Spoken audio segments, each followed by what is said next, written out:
Hello guys, welcome to Abhishek Jha classes. आज हम लोग करने वाले हैं principle and practice of management. Organising वाला चैप्टर हम लोग आज करने वाले हैं। बहुत ही बेहतरीन चैप्टर है और आज इसको वन शॉट में खत्म कर देने वाले हैं, एक बार में ही काम तमाम। इसीलिए आपको फुल कंसंट्रेशन के साथ ये पूरा का पूरा लेक्चर देखना है। और साथ ही मैं बता दूं कि ऑलरेडी बहुत डिले हो चुका है। अगर आप लोग अभी भी बीकॉम सेमेस्टर 1 के फ्री क्लासेस को ज्वाइन नहीं किए हैं तो आपको डिस्क्रिप्शन में मिलेंगे 6 स्टेप्स। वो 6 स्टेप्स को फॉलो करके फटाफट से ज्वाइन कर जाओ और फटाफट से प्रिपेयर करने लग जाओ, बिकॉज एग्जामिनेशन डेट अब बहुत ही पास है। 1-2 महीने में आपका एग्जामिनेशन होने के पूरे चांसेस हैं। इसलिए फटाफट से सेमेस्टर 1 के लिए अभी भी प्रिपेयर नहीं हुए हो तो होना शुरू हो जाओ, बिकॉज सीयू का जो वो तांडव है वो शुरू होगा अभी। ठीक है, चलिए शुरू करते हैं। ऑर्गेनाइजिंग का पहले मतलब, मीनिंग ऑफ ऑर्गेनाइजिंग। सबसे पहले हमारा टारगेट है मीनिंग ऑफ ऑर्गेनाइजिंग को समझना। तो रीड करते हैं पहले। The organising function leads to the creation of organisational structure which includes the designing the roles to be filled by the suitably skilled people and defining the interrelationship between these rules so that the ambiguity in performance of duties can be eliminated। यानी कि organising का main M क्या है? सबको सबका काम बताना कि तुम्हारा क्या काम है, फलाने का क्या काम है, डिमकाने का क्या काम है। तो सबको सबका काम बताना ये ऑर्गेनाइजिंग का यहां पे फंक्शन है, रोल है। ठीक है, देखिए यहां पे क्या लिखा हुआ है।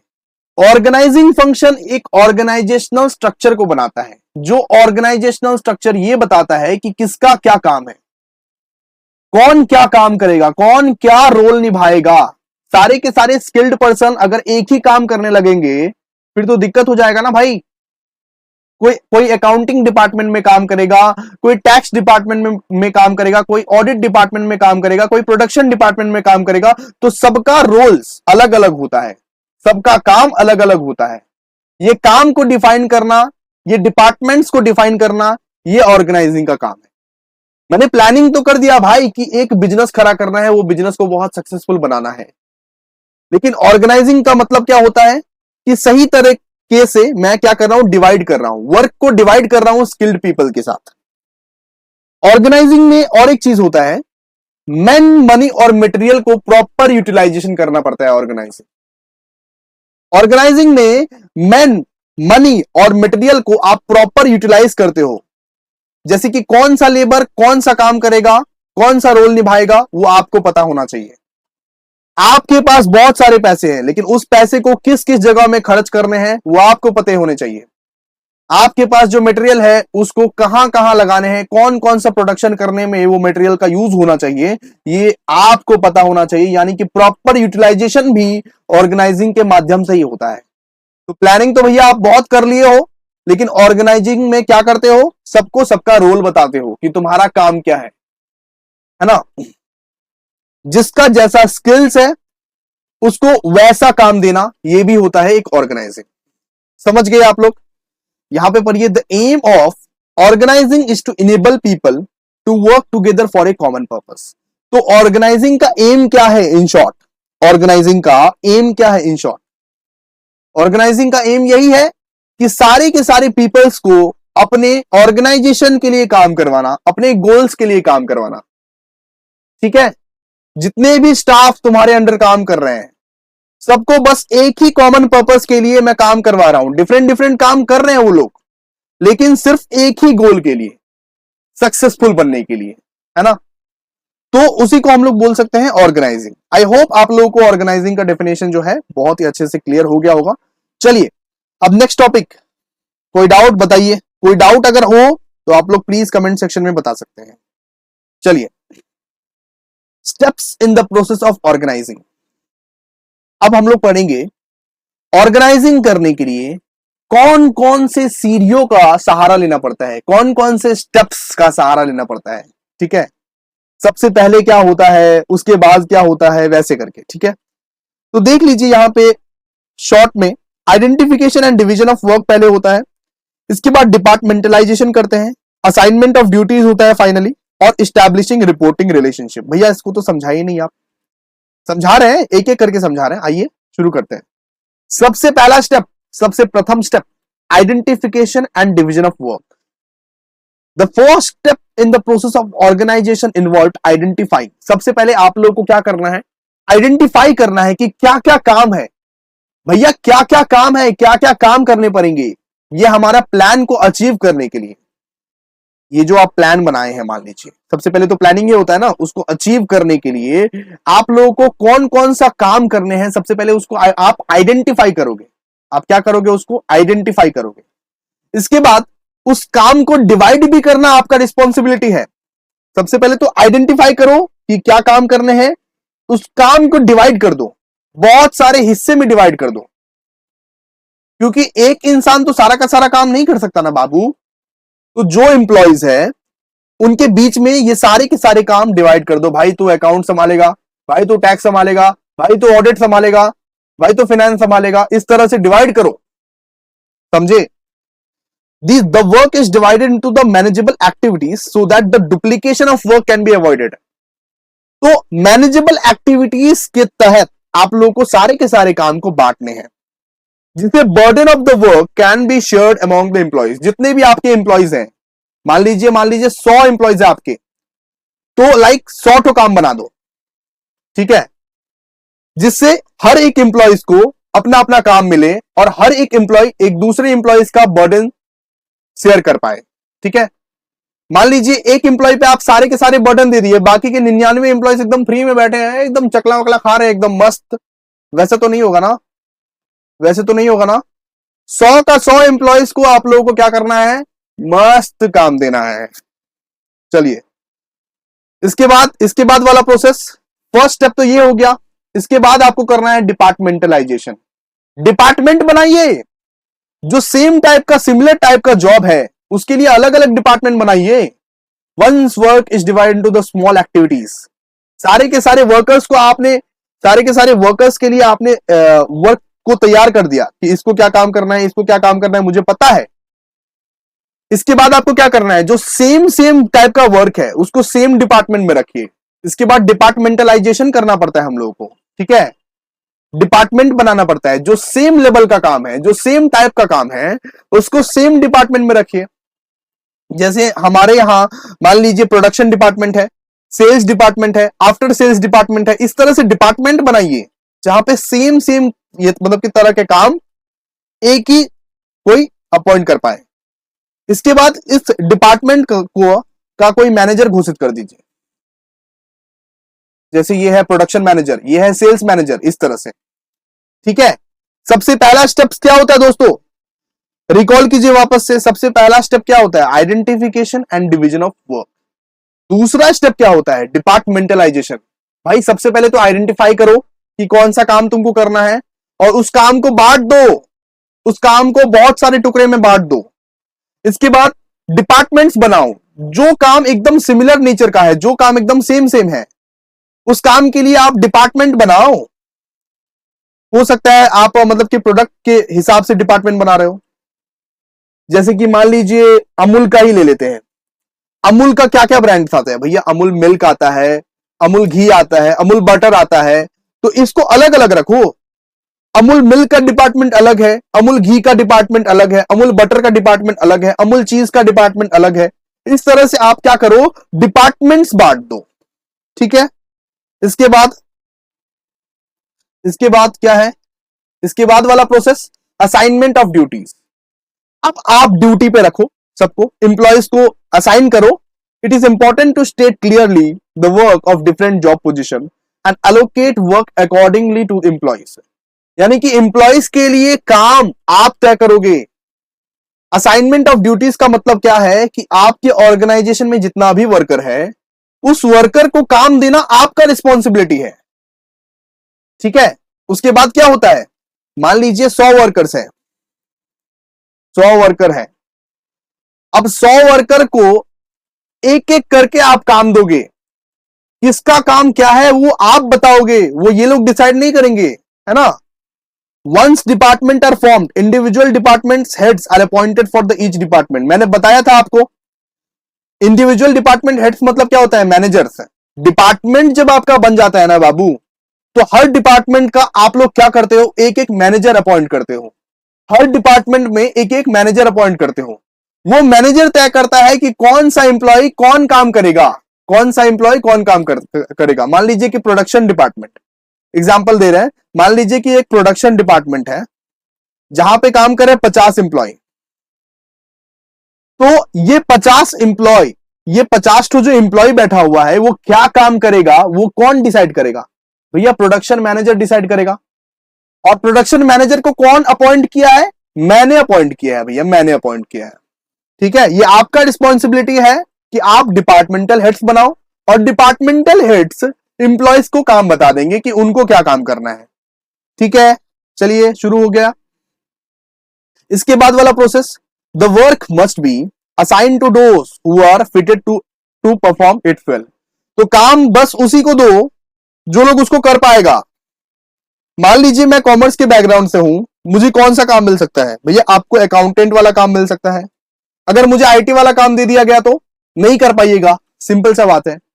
मुझे अकाउंटेंट वाला काम मैं बहुत अच्छे से कर सकता हूं, मैं मान लीजिए अकाउंटेंट वाला काम बहुत अच्छे से कर सकता हूं, मुझे एक्सपीरियंस भी है, लेकिन मुझे काम दे दिया आईटी वाला, तो मैं क्या कर पाऊंगा? बिल्कुल नहीं ना। तो काम उसको ही दो जो वो कर सकता है। ठीक है, example, finance job should be assigned to a person having qualification and experience in finance, like CA या एमबीए को ही फाइनेंस का जॉब देना चाहिए, है ना। आईटी का जॉब किसको देना चाहिए? इंजीनियर लोगों को। ठीक है, समझ गए। इसके बाद वाला प्रोसेस देखिए, एक एक करके प्रोसेस रिकॉल भी करते जाइए। सबसे पहले क्या था? Identification and division of work.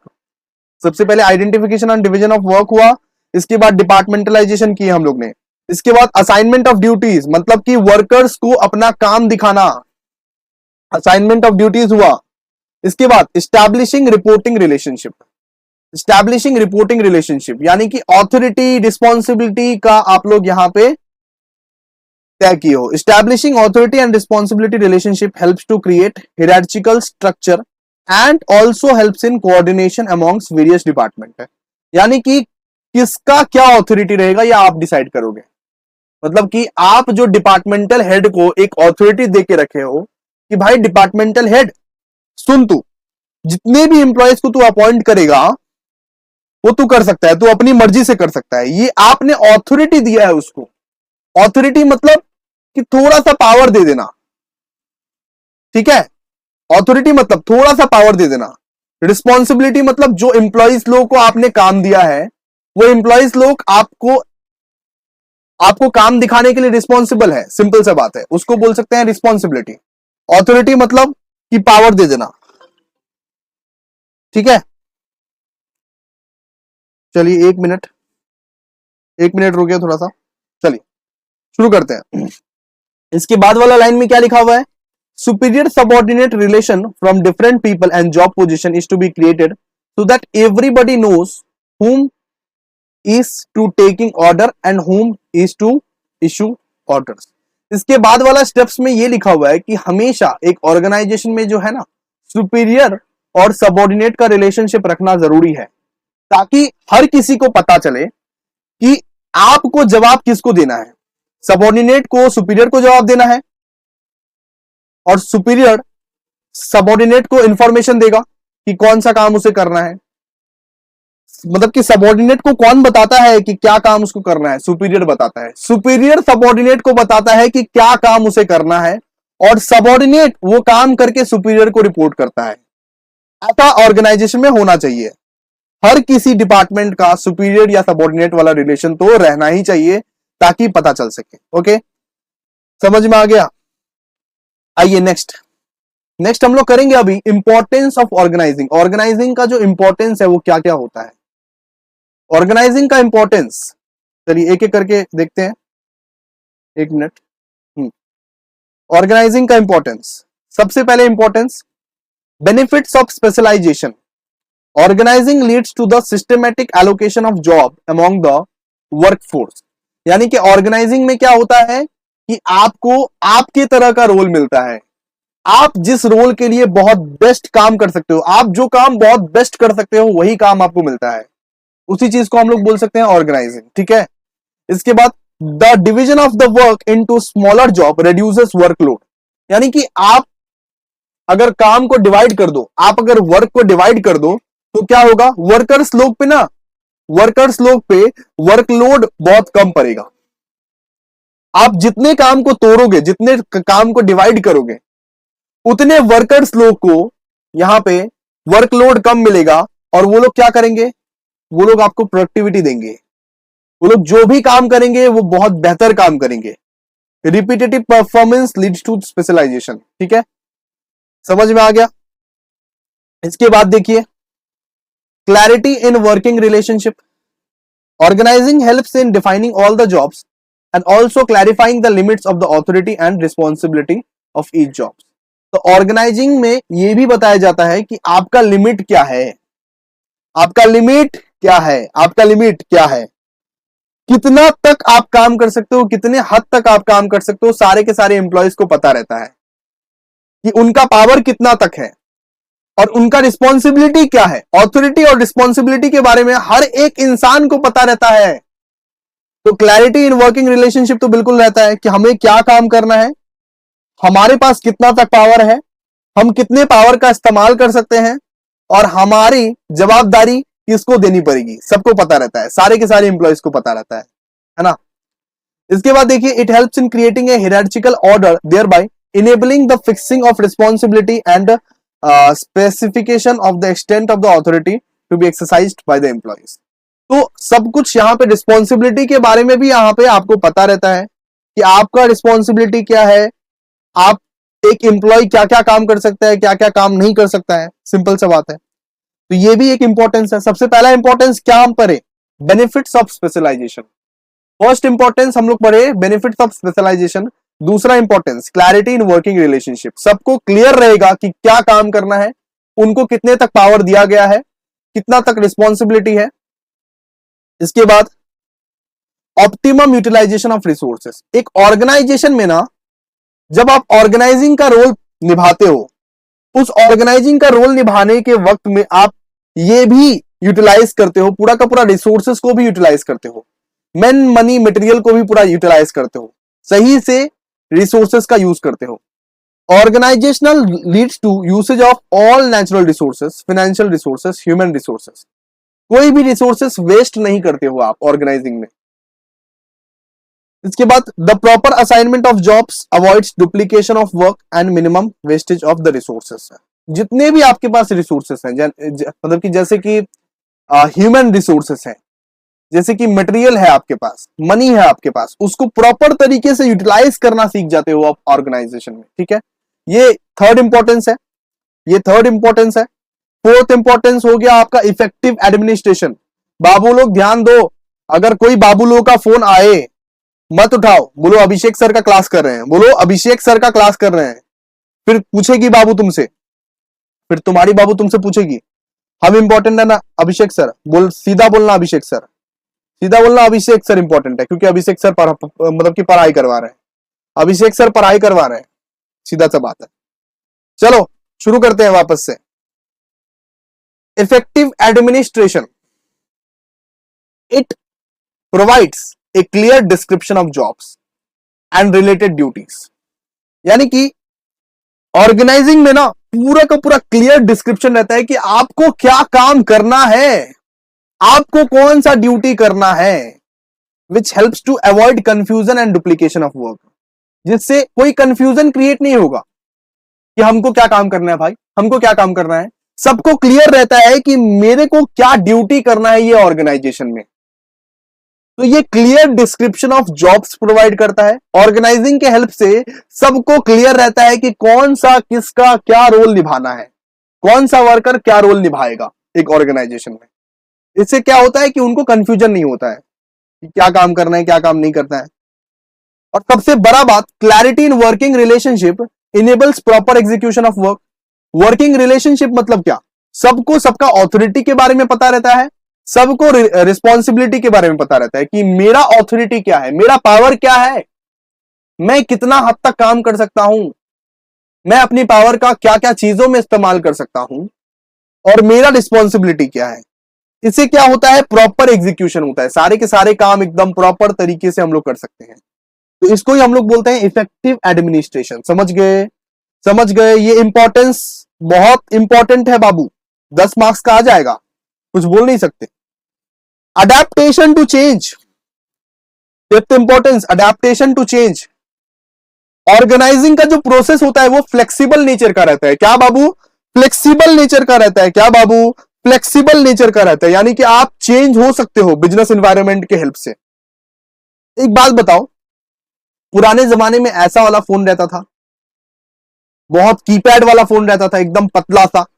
Nokia का तो ऐसा फोन रहता था कि अगर किसी का सर पर मारो वो फोन तो माथा फूट जाए एक इंसान का, वैसा वाला फोन रहता था।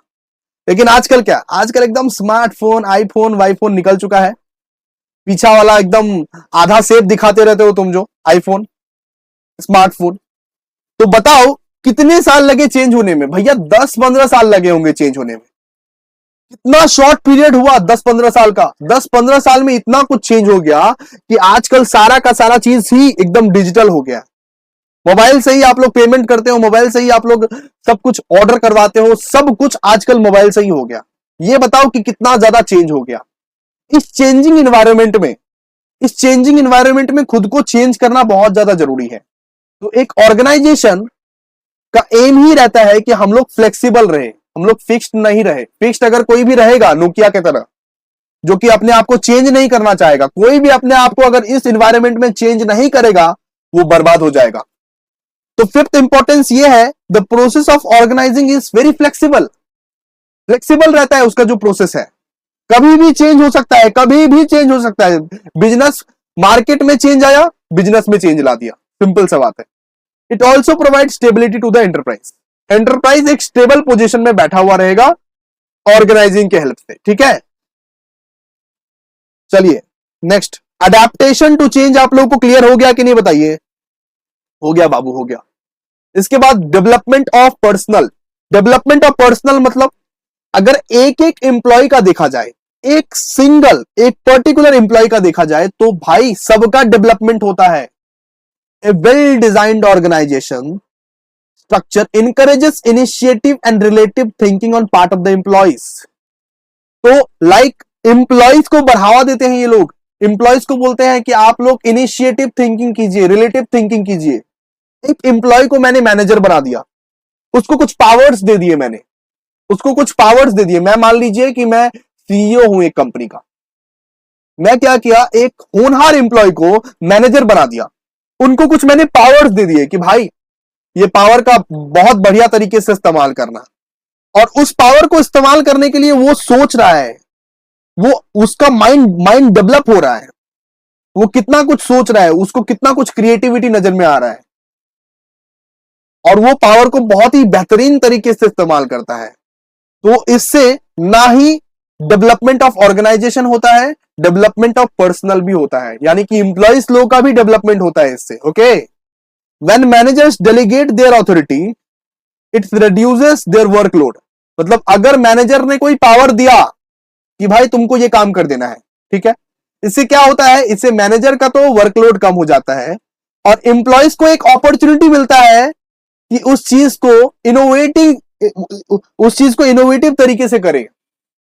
एम्प्लॉयज लोगों को एक अपॉर्चुनिटी मिलता है कि उस चीज को इनोवेटिव तरीके से करे, ठीक है। तो ये भी एक रोल है डेवलपमेंट ऑफ पर्सनल। इसके बाद देखिए, expansion and growth. Organising helps in growth and diversification of the enterprise.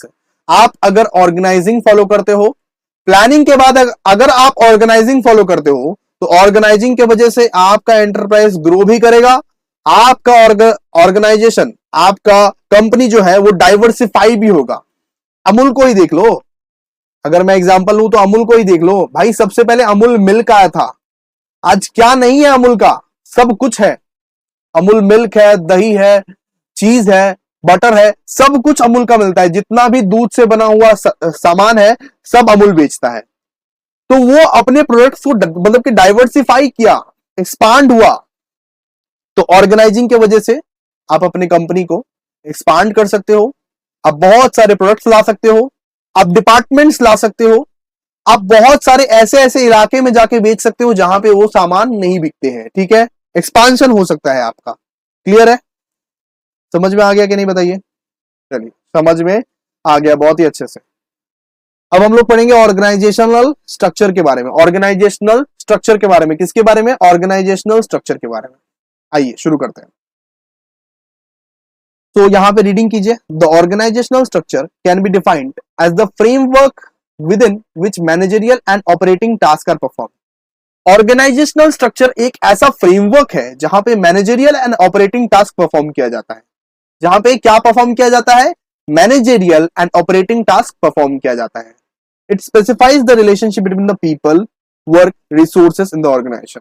मतलब सिंपल सा बात है, ये रिलेशनशिप बताता है मैन, मनी, मटेरियल का। ये रिलेशनशिप किसका बताता है? मैन, मनी, मटेरियल का। इसको कैसे यूटिलाइज करना है, ये पूरा का पूरा चीज मैन, मनी और मटेरियल को प्रॉपर तरीके से कैसे यूटिलाइज करना है, ये ऑर्गेनाइजेशनल स्ट्रक्चर डिफाइन करता है। क्लियर बात है? मैन, मनी, मटेरियल को कैसे प्रॉपर तरीके से यूटिलाइज करना है, ये कौन बताता है? ऑर्गेनाइजेशनल स्ट्रक्चर बताता है। क्लियर? चलिए, under the organizational structure various post are created to perform different activities for the attainment of the predetermined objectives of the enterprise. Organizational structure के तहत आप बहुत सारे एक्टिविटीज परफॉर्म करते हो, जिस एक्टिविटीज को परफॉर्म करने के बाद आप बहुत सारे ऑब्जेक्टिव्स को अचीव करते हो। आप बहुत सारे ऑब्जेक्टिव्स को अचीव करते हो। ठीक है? ऑर्गेनाइजेशनल स्ट्रक्चर के तहत आप बहुत सारे एक्टिविटीज को परफॉर्म करते हो, जिसके वजह से आप बहुत सारे ऑब्जेक्टिव्स को अचीव करते हो। इसके बाद समझ में आ गया ऑर्गेनाइजेशनल स्ट्रक्चर क्या होता है? चलिए अब पढ़ते हैं span of management. Span of management क्या होता है? वेरी इंपॉर्टेंट है, आ सकता है आपके एग्जाम में 2 मार्क्स के लिए। पढ़ के जाइए इसको। Span of management refers to a number of subordinates. Span of management क्या होता है? देखिए दोस्तों ध्यान से। Span of management refers to number of subordinates that can be effectively managed by a superior. Span of management मतलब क्या होता है कि मैं एक सुपीरियर कितना एम्प्लॉयज को हैंडल कर सकता है एक बार में। एक सुपीरियर कितना एम्प्लॉयज को हैंडल कर सकता है। The span of management largely give the shapes to the organizational structure. This determines the level of management is the structure. मतलब एक सुपीरियर कितना एम्प्लॉयज को एक बार में हैंडल कर सकता है, इसको हम लोग क्या बोलते हैं? Span of management. बढ़िया से पढ़ लीजिएगा इसको। अब हम लोग पढ़ेंगे ऑर्गेनाइजेशनल स्ट्रक्चर के टाइप्स। ऑर्गेनाइजेशनल स्ट्रक्चर के 2 टाइप रहते हैं।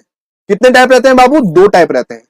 ऑर्गेनाइजेशनल स्ट्रक्चर के कितने टाइप रहते हैं? 2 टाइप रहते हैं। एक तो रहता है फंक्शनल, एक रहता है डिविजनल। एक रहता है फंक्शनल, एक रहता है डिविजनल। एक रहता है फंक्शनल, एक रहता है डिविजनल। फंक्शनल मतलब जो फंक्शन वाइज है, यानी कि मैं आपको समझाता हूं। एक मान लीजिए मैनेजिंग डायरेक्टर है, वो अपना काम ऐसे करके बांटा हुआ है। एक ह्यूमन रिसोर्स मैनेजर रख दिया है, एक मार्केटिंग मैनेजर रख दिया है, एक रिसर्च एंड डेवलपमेंट मैनेजर रख दिया है, एक परचेसिंग मैनेजर रख दिया है। यानी कि फंक्शन वाइज काम को बांटे गए हैं, फंक्शन वाइज काम को ग्रुप किया हुआ है। तो इसको पढ़ते हैं। इन functional structure activities are grouped and department are created on the basis of the specific function to be performed। यानी कि किसको किसको कौन कौन सा स्पेसिफिक फंक्शन परफॉर्म करना है, उस हिसाब से यहां पे स्ट्रक्चर बनाए जाते हैं। For example all the job related to the production are grouped under production department, है ना। तो अगर मान लीजिए कि प्रोडक्शन से रिलेटेड जितना भी काम है, प्रोडक्शन से रिलेटेड जितना भी काम है, सारे के सारे मतलब कि प्रोडक्शन डिपार्टमेंट में ही होते हैं। सेल्स से रिलेटेड जितना भी काम है, सारे के सारे सेल्स डिपार्टमेंट में ही होते हैं। मार्केटिंग से रिलेटेड जितना भी काम है, मार्केटिंग डिपार्टमेंट में ही होते हैं। इस तरह से डिपार्टमेंट बना देना, फंक्शन वाइज डिपार्टमेंट बना देना, ठीक है। इसका मतलब प्रोडक्शन से रिलेटेड जितना भी काम होता है, प्रोडक्शन डिपार्टमेंट में होता है। सेल्स से रिलेटेड जितना भी काम होता है, सेल्स डिपार्टमेंट में होता है ना। आफ्टर सेल्स से रिलेटेड जितना भी काम होता है, आफ्टर सेल्स डिपार्टमेंट में होता है। तो अलग अलग तरीके से डिपार्टमेंट बना देना। जैसे कि आप लोग देख सकते हैं एग्जांपल में, मैनेजिंग मतलब कि मैनेजिंग डायरेक्टर जो है कंपनी का, मैनेजिंग डायरेक्टर जो है अपनी कंपनी का, वो क्या किया? 4 डिपार्टमेंट खोला। सबसे पहले तो ह्यूमन रिसोर्स डिपार्टमेंट बना दिया। ह्यूमन रिसोर्स डिपार्टमेंट क्या करता है? सारे के सारे इंप्लॉयज को रिक्रूट करता है, सिलेक्ट करता है। इसके बाद एक मार्केटिंग डिपार्टमेंट खोल दिया, वो लोग मार्केटिंग करेगा, मार्केटिंग पे ध्यान देगा। सिर्फ वो डिपार्टमेंट क्या करेगा? सिर्फ मार्केटिंग रिलेटेड काम करेगा, मार्केटिंग पे ही ध्यान देगा वो लोग। एक रख दिया रिसर्च एंड डेवलपमेंट, वो अपने प्रोडक्ट्स को, नए नए प्रोडक्ट्स को लाने के लिए रिसर्च करेगा, डेवलपमेंट करेगा। और एक होता है मान लीजिए परचेसिंग डिपार्टमेंट, जितना भी परचेज होगा, जितना भी परचेज, वो डिपार्टमेंट्स को पूरा परचेज डिपार्टमेंट ही संभालेगा। समझे? समझे? चलिए, समझ गए समझ गए समझ गए। चलिए, इसका एडवांटेज, डिसएडवांटेज और सुटेबिलिटी पढ़ते हैं। बिल्कुल ये समराइज नोट, ये ऐसा सुंदर नोट्स आपको कहीं नहीं मिलेगा दोस्तों, मेरे पास ही सिर्फ मिलेगा, वो भी फ्री में। बताइए कौन कौन देता है फ्री में? इसके लिए एक लाइक तो बनता है, फटाफट से एक लाइक कर दो मेरे लिए। एक लाइक और एक कमेंट होना चाहिए, एक लाइक एक कमेंट होना चाहिए, पक्का से एक लाइक एक कमेंट। चलिए शुरू करते हैं भैया। फंक्शनल स्ट्रक्चर का एडवांटेज बताइए, आइए शुरू करते हैं। Functional structure leads to occupational specialization since emphasis in is placed on specific function. यानी कि सबका ऑक्यूपेशनल स्पेशलाइजेशन रहेगा। वर्कर्स लोग, एम्प्लॉइज लोग अपने ऑक्यूपेशन के हिसाब से काम कर पाएंगे, है ना। मैं अगर बहुत अच्छा हूं अकाउंटिंग में तो मैं अकाउंटिंग डिपार्टमेंट में काम करूंगा, सिंपल सा बात है। कोई दूसरा अगर अच्छा है ऑडिटिंग में तो वो ऑडिटिंग डिपार्टमेंट में काम करेगा। अगर कोई टैक्सेशन में अच्छा है तो वो टैक्सेशन डिपार्टमेंट में काम करेगा। इस तरह से फंक्शनल स्ट्रक्चर में क्या होता है कि मैं ऑक्यूपेशनल स्पेशलाइजेशन पे ज्यादा ध्यान देता हूं, ठीक है। इसके बाद promotes efficiency in the utilization of man power. मतलब एक आदमी से पूरा का पूरा इफेक्टिवली यूटिलाइजेशन करने का तरीका यही है कि डिपार्टमेंट्स में बांट दो।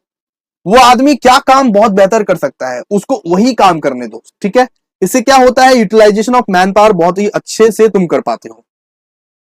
अगर एक आदमी अकाउंटेंट है, बहुत ही बढ़िया पढ़ा है, एमकॉम तक किया है मान लो, उससे तुम चाय बनवा रहे हो, उस आदमी से मान लो कि तुम चाय बनवा रहे हो, तो तुम क्या उसके पावर्स को, उसके दिमाग को यूटिलाइज कर रहे हो क्या? नहीं ना, बिल्कुल नहीं ना। तो यूटिलाइजेशन कैसे होगा? जब उसको उसका हक का काम दो। समझ गए? चलिए next advantage, promotes control and coordination with in the department. यानी कि कंट्रोल और कोऑर्डिनेशन भी बना के रखता है, जिससे एक काम के बाद दूसरा काम का कोऑर्डिनेशन बना हुआ रहे एक डिपार्टमेंट के अंदर। जैसे कि हमेशा प्रोडक्शन के बाद सेल्स होता है, तो प्रोडक्शन वाला डिपार्टमेंट को हमेशा रेडी रखना पड़ेगा, उसके बाद ही तो आप सेल्स कर पाओगे ना, सिंपल सा बात है। तो कोऑर्डिनेशन भी मेंटेन रहता है इससे, ठीक है। इसके बाद it helps in increasing managerial and operational efficiency. Managerial efficiency जो है, जो एफिशिएंसी लेवल होता है मैनेजर का, वो भी बढ़ाने में हेल्प करता है। इससे मैनेजर लोग बहुत ज्यादा अच्छे से काम करेगा, ठीक है। डुप्लीकेशन ऑफ वर्क भी यहाँ पे रिड्यूस होता है, it reduces the duplication of work. Duplication of work भी नहीं हो पाता है, उल्टा सीधा काम भी नहीं हो पाता है, सिंपल सा बात है।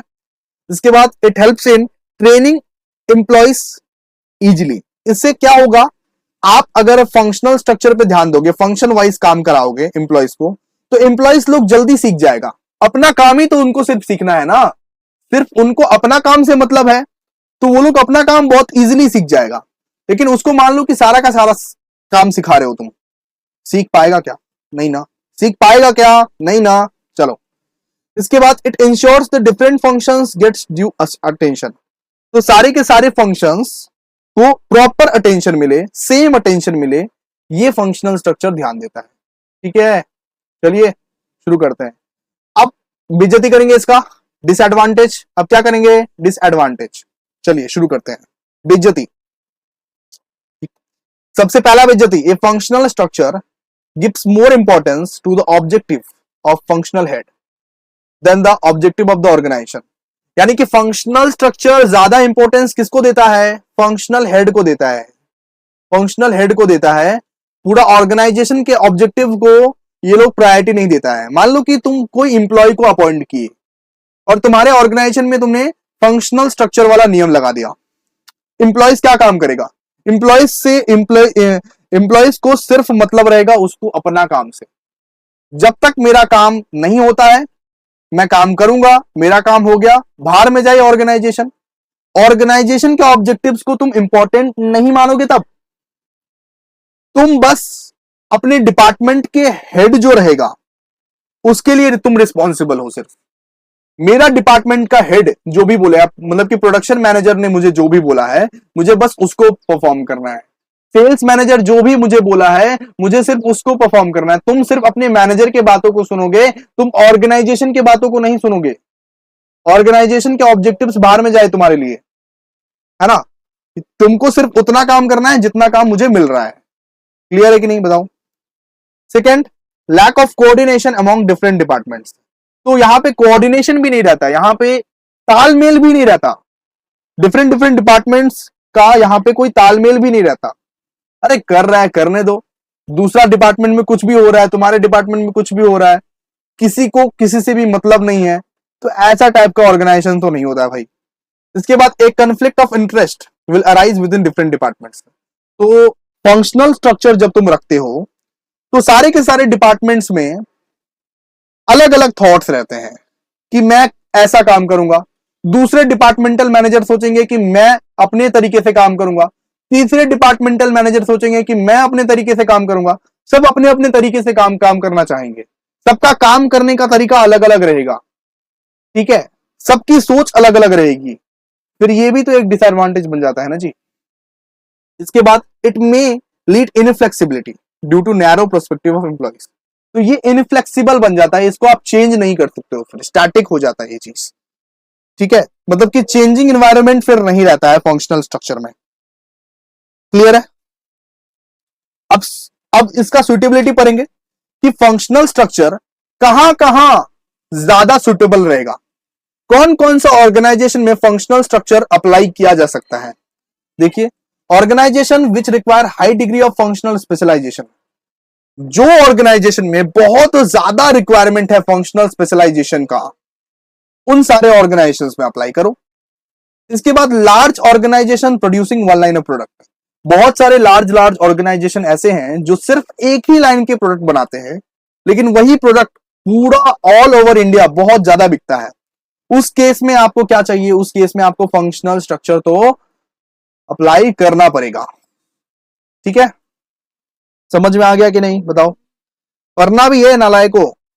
चलिए, अब सेकंड डिविजनल स्ट्रक्चर के बारे में बात करेंगे। सेकंड बात करेंगे डिविजनल ऑर्गेनाइजेशनल स्ट्रक्चर के बारे में।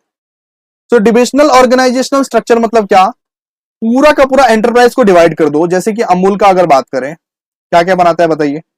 अमूल मिल्क बनाता है, घी बनाता है, बटर बनाता है, चीज बनाता है, कर्ड बनाता है।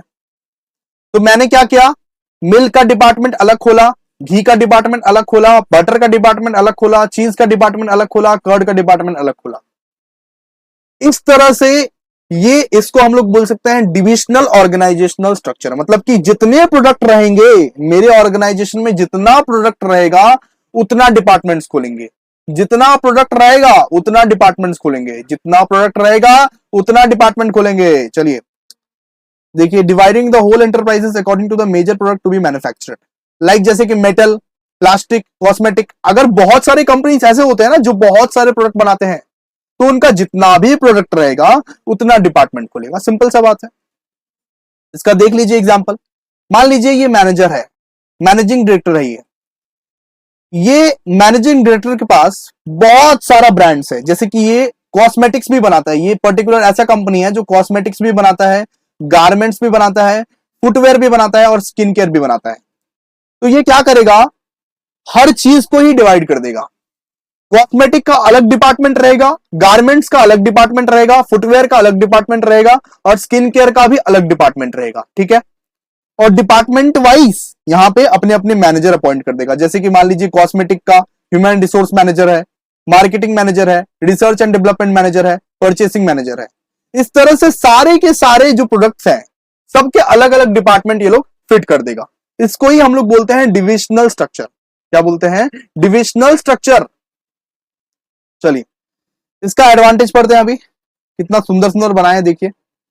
Product specialization helps in the overall development and skill of the departmental heads. यहां पे ये बोला है कि प्रोडक्ट स्पेशलाइज्ड अगर डिपार्टमेंट्स रहेगा तो इससे क्या होगा, डिपार्टमेंटल हेड्स का जो स्किल्स है वो और भी बढ़ने के, और भी डेवलप होने के चांसेस है ना। Product specialization helps in overall development of the skills of the departmental head, मतलब कि डिपार्टमेंटल हेड्स पूरा का पूरा फ्रीली काम कर पाएगा, अपने प्रोडक्ट को ज्यादा जान पाएगा। जैसे कि मैं मान लीजिए अमूल मिल्क का मैं ह्यूमन रिसोर्स मैनेजर हूं, तो मुझे सारा का सारा चीज पता रहेगा सिर्फ अमूल मिल्क के बारे में, क्योंकि मेरा फोकस ही वही है, सिर्फ अमूल मिल्क के बारे में ही मैं सोच रहा हूं। बाकी कर्ड का मैनेजर कर्ड के बारे में सोचेगा सिर्फ कि उसको कैसे बनाना है, उसको कैसे ये करना है ना।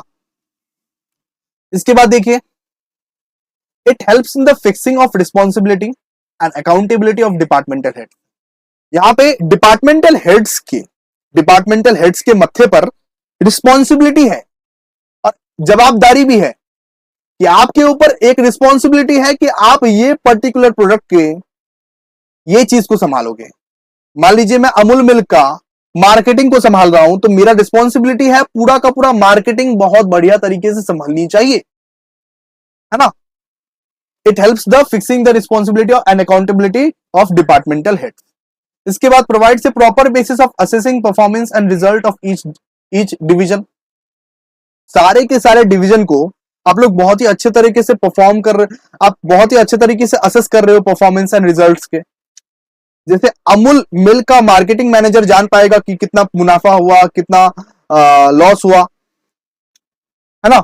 अपने अपने डिपार्टमेंट्स के लोग अपने अपने प्रोडक्ट्स के बारे में बहुत ही अच्छे तरीके से जानेंगे, सिंपल सा चीज है। इसके बाद it facilitates expansion and growth. इससे एक्सपांशन भी होगा, इससे आपका जो कंपनी है वो एक्सपांड भी होगा। क्या होगा? एक्सपांड भी होगा, ग्रो भी होगा as new division can be added without interpreting existing division. ठीक है, तो इससे क्या होगा, आपका जो मतलब कि प्रोडक्ट लाइन है और भी ज्यादा एक्सपांड होते जाएगा। हो सकता है कल को बहुत सारे प्रोडक्ट आप लोग लॉन्च कर दो ऐसे ऐसे करके, कोई दिक्कत वाला बात ही नहीं है, बिकॉज हर एक डिपार्टमेंट को संभालने के लिए आप हर एक मैनेजर को अपॉइंट कर दिए, अलग ही डिपार्टमेंट बना दिए, है ना। चलिए अब इसका डिसएडवांटेज पढ़ते हैं। डिसएडवांटेज क्या है? कन्फ्लिक्ट में arise among different division of the allocation of resources. यानी कि झगड़े हो सकते हैं भाई, कि भाई तुमने कर्ड में बहुत ही कम रिसोर्सेस का अप्लाई किया, मिल्क को तो बहुत ज्यादा पैसे दे रहे हो तुम। इस तरह से कन्फ्लिक्ट भी हो सकते हैं एक दूसरे से, एक दूसरे डिपार्टमेंट से बहुत ही ज्यादा कन्फ्लिक्ट हो सकता है, झगड़े हो सकते हैं कि भाई मिल्क बनाने के लिए इतना ज्यादा खर्चा कर रहे हो, कर्ड बनाने के लिए क्यों खर्चा नहीं कर रहे हो आप, है ना। सारे के सारे मैनेजर मिलकर झगड़ा करेंगे, है ना, ऐसे भी तो हो सकते हैं। दूसरा, it may leads to increase the cost. इससे क्या होगा? कॉस्ट इंक्रीज होता है, मेरा खर्चा बढ़ता है। ये सोचिए ना, हर एक पर्टिकुलर प्रोडक्ट के लिए मैं कितना सारा डिपार्टमेंट्स को अपॉइंट करूं, बहुत सारे डिपार्टमेंट्स हो गए ना। मान लीजिए मेरा 70 प्रोडक्ट है मार्केट में, मेरे कुल मिला के 70 प्रोडक्ट है, इतना बड़ा कंपनी में हूं, इसका मतलब 70 डिपार्टमेंट्स मुझको खोलना पड़ेगा, है ना। तो फिर तो बहुत दिक्कतें हो जाएंगे। इससे क्या होगा? इससे मेरा कॉस्ट भी इंक्रीज हो जाएगा। तो यही एक डिसएडवांटेज है कि कॉस्ट भी इंक्रीज हो जाता है ना। इसके बाद it provides manager with the authority to supervise all activity related to the particular managers. मतलब कि हर एक चीज के लिए मैनेजर आप लोगों को अपॉइंट करना पड़ेगा, हर एक चीज के लिए मैनेजर, हर एक एक्टिविटी के लिए मैनेजर अपॉइंट करना पड़ेगा। तो ये भी तो एक बहुत बड़ा डिसएडवांटेज है। इसके बाद हम लोग पढ़ेंगे सुटेबिलिटी कि ये डिविजनल स्ट्रक्चर सूट कहां कहां करता है। डिविजनल स्ट्रक्चर कौन कौन से ऑर्गेनाइजेशन में सूट करेगा, डिविजनल स्ट्रक्चर कौन कौन से ऑर्गेनाइजेशन, कौन कौन से कंपनीज में सूट करेगा। ये सबसे पहले आइए, the structure is suitable in organization producing multi product. जो ऑर्गेनाइजेशन बहुत सारे प्रोडक्ट में डील करता है, जो ऑर्गेनाइजेशन डिफरेंट लाइन के प्रोडक्ट बनाता है, उनके लिए ये चीज सही है। जैसे अमूल हो गया, नेस्ले हो गया, है ना। क्लियर है कि नहीं बताइए? अमूल हो गया, नेस्ले हो गया, बहुत सारे ऐसे ऐसे ऐसे ऐसे हम लोग प्रोडक्ट देखते हैं जो बहुत सारे लाइंस में स्थित है। जैसे एग्जांपल क्या हो गया? अमूल, नेस्ले, पतंजलि, ये सब जो पर्टिकुलर प्रोडक्ट है ये लोग बहुत लाइंस में बनाते हैं। इन लोगों के लिए डिविजनल स्ट्रक्चर बिल्कुल सही है। एक एक प्रोडक्ट के लिए एक एक डिपार्टमेंट बना के दे दो, सिंपल सा बात है। इसके बाद क्या है? Growing company can intend to add more lines of product in future. यानी कि आप फ्यूचर में और भी प्रोडक्ट बना सकते हो, कोई भी दिक्कत तो आने नहीं वाली है। अगर कोई दूसरा एक मतलब कि प्रोडक्ट आ रहा है उसके लिए आप क्या करोगे, एक और लाइन बना दोगे। चलिए नेक्स्ट हम लोग पढ़ेंगे डिफरेंस इन लोगों का, फंक्शनल स्ट्रक्चर और डिविजनल स्ट्रक्चर का डिफरेंस। सबसे पहले पढ़ते हैं फॉर्मेशन। फंक्शनल स्ट्रक्चर कैसे फॉर्म होता है, formation is based on the function, functions के ऊपर बेस है, फंक्शंस आपके पास है तो बिल्कुल फॉर्म हो जाएंगे। इसके बाद divisional structure, formation is based on the product lines and supported by the functions. तो सिंपल सा बात है, डिविजनल स्ट्रक्चर में क्या होता है, आपके पास वैसा प्रोडक्ट रहना चाहिए। आपके पास मान लीजिए 5-6 प्रोडक्ट हैं तभी आप कर सकते हो, आपके पास सिर्फ एक ही प्रोडक्ट है फिर तो आप भाई फंक्शनल स्ट्रक्चर ही करो। बहुत सारे प्रोडक्ट में डील करते हो आप, फिर ही आप डिविजनल स्ट्रक्चर को फॉलो करो, ठीक है। स्पेशलाइजेशन का पढ़ते हैं, स्पेशलाइजेशन बेसिस, ये सब चीज याद करना है बाबू। बाबू लोगों के भड़कावे में मत भड़कना, अच्छे से याद करना है, ठीक है। चलिए स्पेशलाइजेशन क्या होता है, फंक्शनल स्पेशलाइजेशन, यहाँ पे प्रोडक्ट स्पेशलाइजेशन पे फोकस किया जाता है। फंक्शनल स्ट्रक्चर में फंक्शनल स्पेशलाइजेशन पे फोकस किया जाता है, यानी कि प्रोडक्शन मैनेजर बनाना है, सेल्स मैनेजर बनाना है, मार्केटिंग मैनेजर बनाना है, परचेज मैनेजर बनाना है, उस चीज पर आप ध्यान दोगे। लेकिन डिविजनल स्ट्रक्चर में आप प्रोडक्ट के स्पेशलाइजेशन पे ध्यान दोगे, ठीक है। Responsibility, difficult to fix on a department, एक डिपार्टमेंट पे पूरा का पूरा रिस्पॉन्सिबिलिटी आपको फिक्स करना बहुत ज्यादा डिफिकल्ट हो जाएगा, लेकिन यहाँ पे इजी है, easy to fix responsibility for performance, easy to fix responsibility for ये परफॉर्मेंस। इसके बाद मैनेजरियल डेवलपमेंट, डिफिकल्ट, यहाँ पे मैनेजर लोगों का मतलब कि डेवलपमेंट होना बहुत ज्यादा डिफिकल्ट हो जाता है। फंक्शनल स्ट्रक्चर में मैनेजर लोगों का डेवलपमेंट होना बहुत ज्यादा डिफिकल्ट हो जाता है। As each functional manager has to report to the top management, हर चीज आपको टॉप मैनेजमेंट को ही रिपोर्ट करना है। और यहाँ पे duplication of resources in various department, hence costly, ये कॉस्टली बहुत ज्यादा है, ये बहुत ज्यादा कॉस्टली है। डिविजनल स्ट्रक्चर जो है ना बहुत कॉस्टली बन जाता है आपके लिए। कॉस्ट के बारे में बात करते हैं, कॉस्ट माने कि क्या, खर्चा, खर्चा, खर्चा। तो सिंपल सा बात है, फंक्शनल स्ट्रक्चर में फंक्शनल स्ट्रक्चर जो है वो इकोनॉमिकल है, वो सस्ता है आपके लिए, लेकिन यहां पे डुप्लीकेशन ऑफ रिसोर्सेस होता है, इसीलिए आपके लिए कॉस्टली बन जाता है ये, ठीक है। आपके लिए क्या हो जाता है, ये कॉस्टली बन जाता है। नेक्स्ट यहां पे कोऑर्डिनेशन पढ़ते हैं। कोऑर्डिनेशन मतलब क्या, तालमेल, तालमेल, यानी कि आपको प्रोडक्शन करना पड़ेगा तभी तो सेल्स हो पाएगा, तो वैसा तरह का आपको तालमेल करना पड़ेगा ना, तालमेल दिखाना पड़ेगा। तो यहां जो है फंक्शनल स्ट्रक्चर में जो है वो डिफिकल्ट है, वो तालमेल करना डिफिकल्ट है, कोऑर्डिनेशन करना डिफिकल्ट है। लेकिन यहां पे इजी है, easy because all the function related to the particular product are integrated in one department. सारे के सारे प्रोडक्ट आप एक ही डिपार्टमेंट में इंटीग्रेट कर देते हो, इसीलिए यहां पे कोऑर्डिनेशन करना बहुत ज्यादा इजी है। कोऑर्डिनेशन यहां पे बहुत इजी है, यहां पे डिफिकल्ट है, ठीक है। डिविजनल स्ट्रक्चर में इजी है और फंक्शनल स्ट्रक्चर में डिफिकल्ट है। आगे बढ़ते हैं, आज बहुत पढ़ेंगे भाई, आज बहुत पढ़ेंगे। रुक जाओ, 1 मिनट का ब्रेक है, थोड़ा सा पानी पी लूं, उसके बाद वापस स्टार्ट करते हैं, ठीक है। तुम लोग भी पानी पी के आओ, जाओ।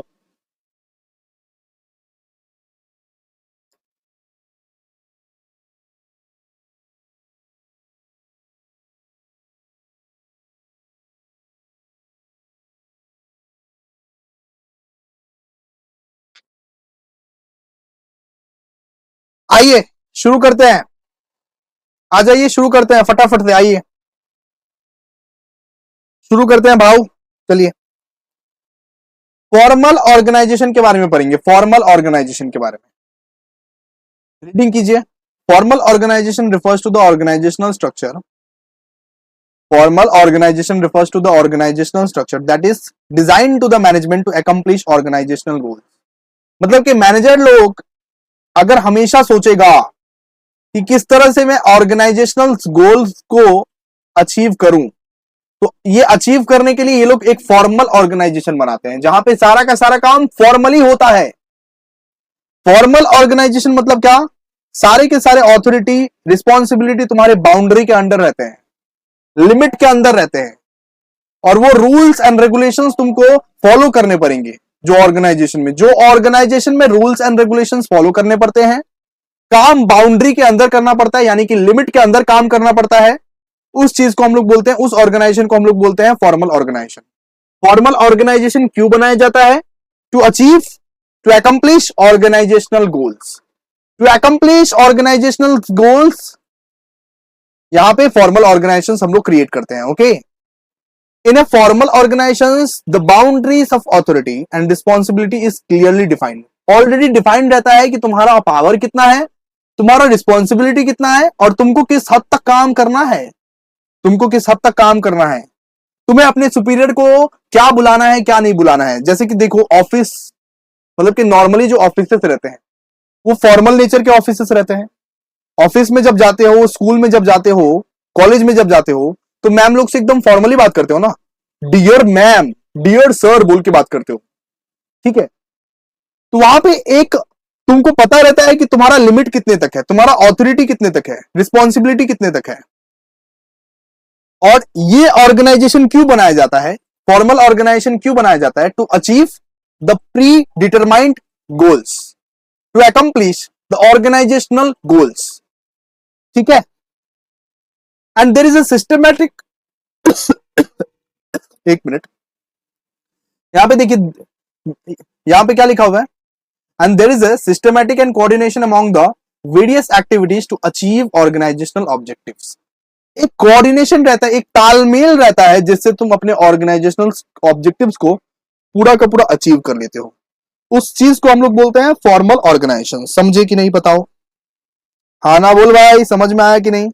फॉर्मल ऑर्गेनाइजेशन वो होता है जहां पे बहुत सारे रूल्स एंड रेगुलेशंस रहते हैं, और जो क्रिएट किया जाता है टू अकम्प्लिश ऑर्गेनाइजेशनल गोल्स, जहां पे तुमको पता रहता है कि तुम्हारा पावर कितना है और तुम्हारा रिस्पॉन्सिबिलिटी क्या है, और यहां पे तुम तालमेल के साथ काम करते हो। And there is a systematic coordination. Coordination मतलब तालमेल, तुमको पता रहता है कि तुम्हें क्या काम करके देना है, और कब ये काम दूसरे को रिपोर्ट करना है, ठीक है। तो यहां पे प्रॉपर कोऑर्डिनेशन रहता है बाबू, समझ लो। तुम लोग भी कॉर्पोरेट वर्ल्ड में जाओगे तब तुमको यही सब फॉलो करने पड़ेंगे।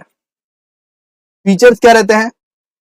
सबसे पहला feature, it clearly define the line of authority and responsibility for every individuals in the organization. यहां पे पूरा का पूरा डिफाइंड रहता है, क्लियरली तुम्हें पता रहता है कि भाई तुम्हारा ऑथोरिटी क्या है, तुम्हारा पावर क्या है, और तुम्हारा रिस्पॉन्सिबिलिटी क्या है। Second feature, it is means to achieve the objective specified in the plans. यानी कि तुमको ये पता रहता है कि तुम्हारा ऑब्जेक्टिव क्या है, तुमको क्या काम करना है, क्या काम करना है, तुमको ये पता रहता है ना। इसके बाद, it is impersonal and doesn't take into consideration emotional aspect of the employees. यानी कि तुम्हारे इमोशनल एस्पेक्ट को नहीं समझेगा, तुमको सोशलाइज नहीं होने देगा, तुमको रूल्स एंड रेगुलेशंस को फॉलो करना ही पड़ेगा। अरे बाबा, मान लो एक ऑर्गेनाइजेशन में गए, तुम एक ऑफिस में गए, उस ऑफिस का जो सीईओ है वो तुम्हारा बहुत जिगरी दोस्त है, फिर भी तुम उसको सर कह के ही बुलाओगे, फिर भी तुम उसको नाम देके नहीं बुला सकते हो बाबू, बिकॉज ये फॉर्मल ऑर्गेनाइजेशन है। फॉर्मल ऑर्गेनाइजेशन में सारे के सारे रूल्स एंड रेगुलेशंस को तुमको फॉलो करने पड़ेंगे, चाहे वो ऑर्गेनाइजेशन में क्या कुछ भी ना हो जाए, फिर भी तुमको सारे के सारे रूल्स एंड रेगुलेशंस फॉलो करने पड़ेंगे। नहीं फॉलो करोगे तो निकाल दिए जाएंगे। तो तुम्हारे इमोशनल एस्पेक्ट को तो वहां पे देखा नहीं जाएगा। तुम कोई भी रीजन से यहां पे छुट्टी कर लोगे तो तुम्हारा देखा नहीं जाएगा ना, है ना, क्योंकि वो फॉर्मल ऑर्गेनाइजेशन है। ऑफिस में जब जाते हो तब तुम कोई भी रीजन से छुट्टी कर लेते हो ना, पूछते हैं कि भाई छुट्टी क्यों किया, ये बता। तुम्हारा इमोशनल एस्पेक्ट को नहीं देखा जाएगा, समझे। इसके बाद, it is designated by the top management. ये बनाता कौन है? फॉर्मल ऑर्गेनाइजेशन बनाता कौन है? टॉप मैनेजमेंट बनाता है। जो टॉप पे बैठा रहता है वो लोग बनाता है, सीईओ, मैनेजिंग डायरेक्टर, ये लोग बनाता है ना। It is created with the motive of achieving organizational objective. Organizational objectives को अचीव करने के लिए इसको क्यों क्रिएट किया जाता है? ऑर्गेनाइजेशनल ऑब्जेक्टिव्स को अचीव करने के लिए, समझे? ऑर्गेनाइजेशनल गोल्स को अचीव करने के लिए, जैसे कि तुम्हारा गोल क्या है, सेमेस्टर 1 में 80% के अबव लाना, मान लो कि ये तुम्हारा गोल है। वैसे ही इनका भी कोई ऑब्जेक्टिव रहता है, इनका भी कोई गोल रहता है। उस गोल्स को अचीव करने के लिए हम लोग क्या करते हैं, फॉर्मल ऑर्गेनाइजेशंस बनाते हैं। सिंपल सा बात है। इसका एडवांटेज क्या है भैया, बता दीजिए। आइए, एडवांटेज है easier to fix responsibility since mutual relationship are clearly defined. मतलब रिस्पॉन्सिबिलिटी फिक्स करना बहुत ज्यादा इजी है। बहुत ज्यादा किसी को तुम रिस्पॉन्सिबिलिटी दे दोगे कि भाई ये काम तुमको करना है, बिकॉज ऑलरेडी तुमको पता है कि ये फॉर्मल ऑर्गेनाइजेशन ही है और फॉर्मल ही काम करना है सबको, तो इजिली तुम रिस्पॉन्सिबिलिटी दे सकते हो, है ना। मान लीजिए ऑर्गेनाइजेशन का हेड तुम्हारा दोस्त है, तो वो दोस्त के हिसाब से तुमको काम नहीं दे पाएगा ना, उतना यहां पे धमका नहीं पाएगा ना तुमको। इसीलिए फॉर्मल बनाया गया है, इसीलिए फॉर्मल बनाया गया है कि कोई किसी का दोस्त वोस्त नहीं, सबको सबका काम करना है और सबको किसी ना किसी आदमी को अकाउंटेबल करना ही है ना। इसके बाद it helps in avoiding duplication of work, यानी कि डुप्लीकेशन ऑफ वर्क यहां पे बिल्कुल नहीं हो पाएगा। Unity of command is maintain, एकता में ही बल है।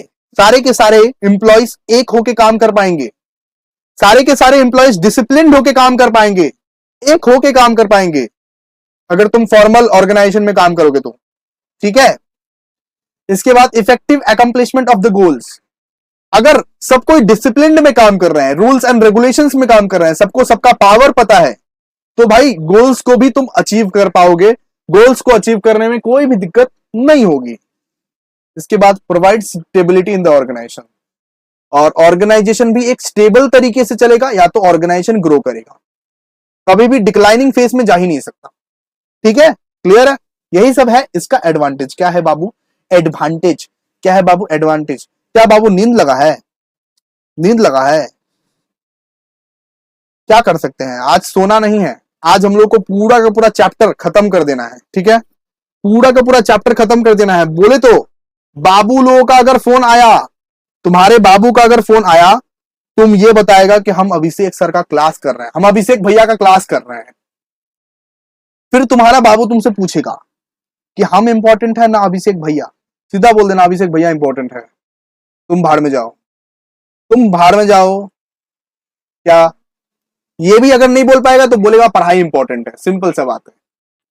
चलिए शुरू करते हैं। अभी इसका बेइज्जती करते हैं, बेइज्जती। फॉर्मल ऑर्गेनाइजेशन का बेइज्जती भी है, बहुत सारा तरह से बेइज्जती भी कर सकते हैं। देखिए, मे लीड टू, यहाँ पे procedural delays as change of command has to be followed, मतलब एक ना यहाँ पे चेन ऑफ कमांड फॉलो करना पड़ता है। जैसे कि मान लीजिए ए को बी को रिपोर्ट करना पड़ेगा, बी सी को रिपोर्ट करेगा, सी डी को रिपोर्ट करेगा, डी ई को रिपोर्ट करेगा। मान लीजिए ए को ई से बात करना है तो वो डायरेक्टली नहीं हो सकता फॉर्मल ऑर्गेनाइजेशन। ए को बी को रिपोर्ट करना पड़ेगा, बी फिर सी को रिपोर्ट करेगा, सी डी को रिपोर्ट करेगा, फिर डी ई को रिपोर्ट करेगा। बताइए इसमें मतलब कि देरी नहीं हो जाएगा? इंफॉर्मेशन जाते जाते तो शाम हो जाएगी भैया, इंफॉर्मेशन जाते जाते तो शाम हो जाएगी। तो यही एक डिसएडवांटेज है।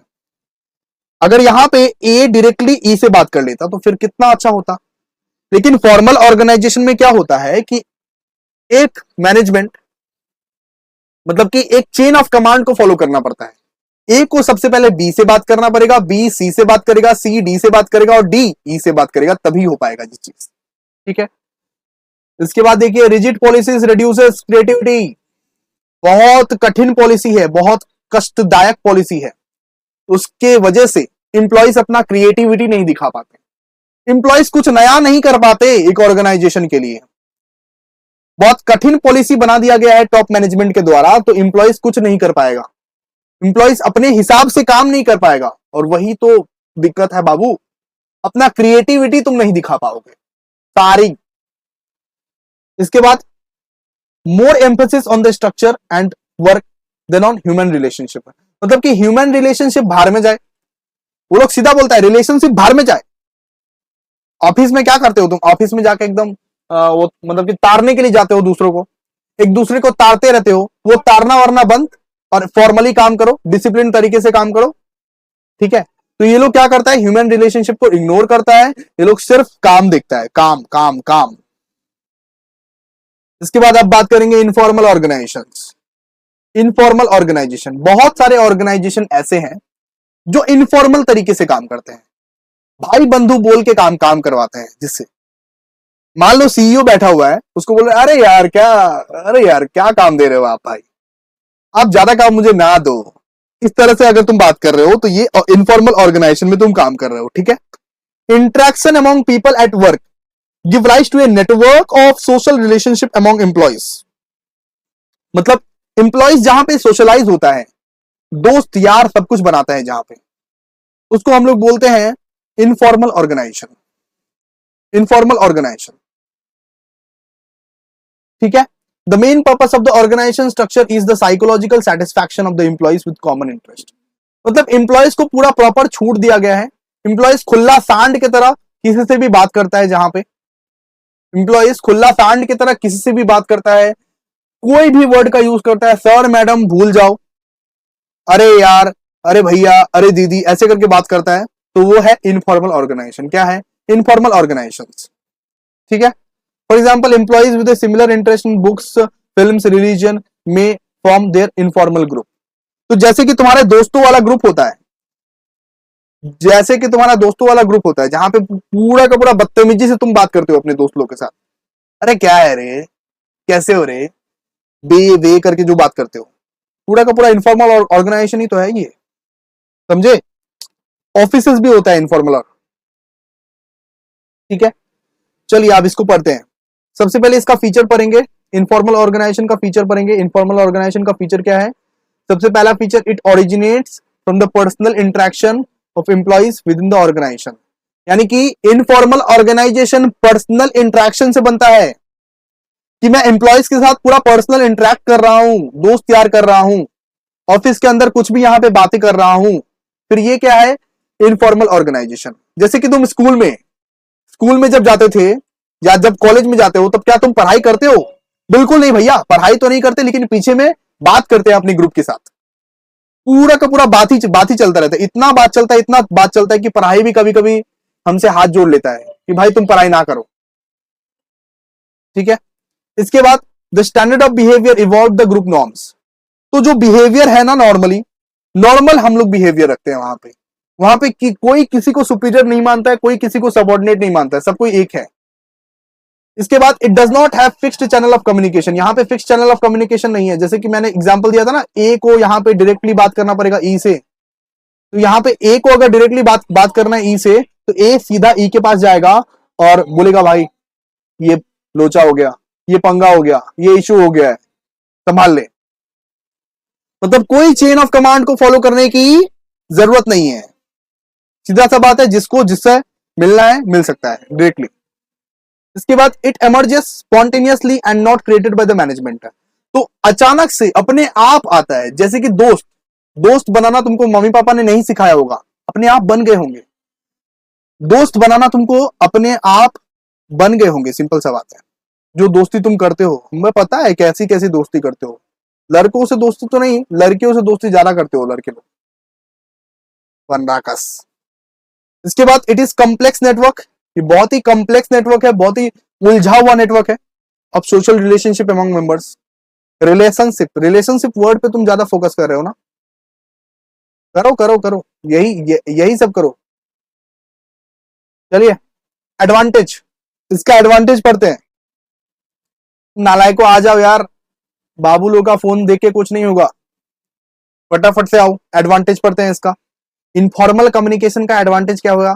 It leads to faster spread of information as feedback of formal channel. मतलब कि आपको कोई फीडबैक पहुंचाना होगा, आपको कोई इंफॉर्मेशन पहुंचाना होगा, तो आप फटाफट से पहुंचा सकते हो, बहुत स्पीडी मैनर में पहुंचा सकते हो, आपको कोई चेन ऑफ कमांड का रिक्वायरमेंट है ही नहीं।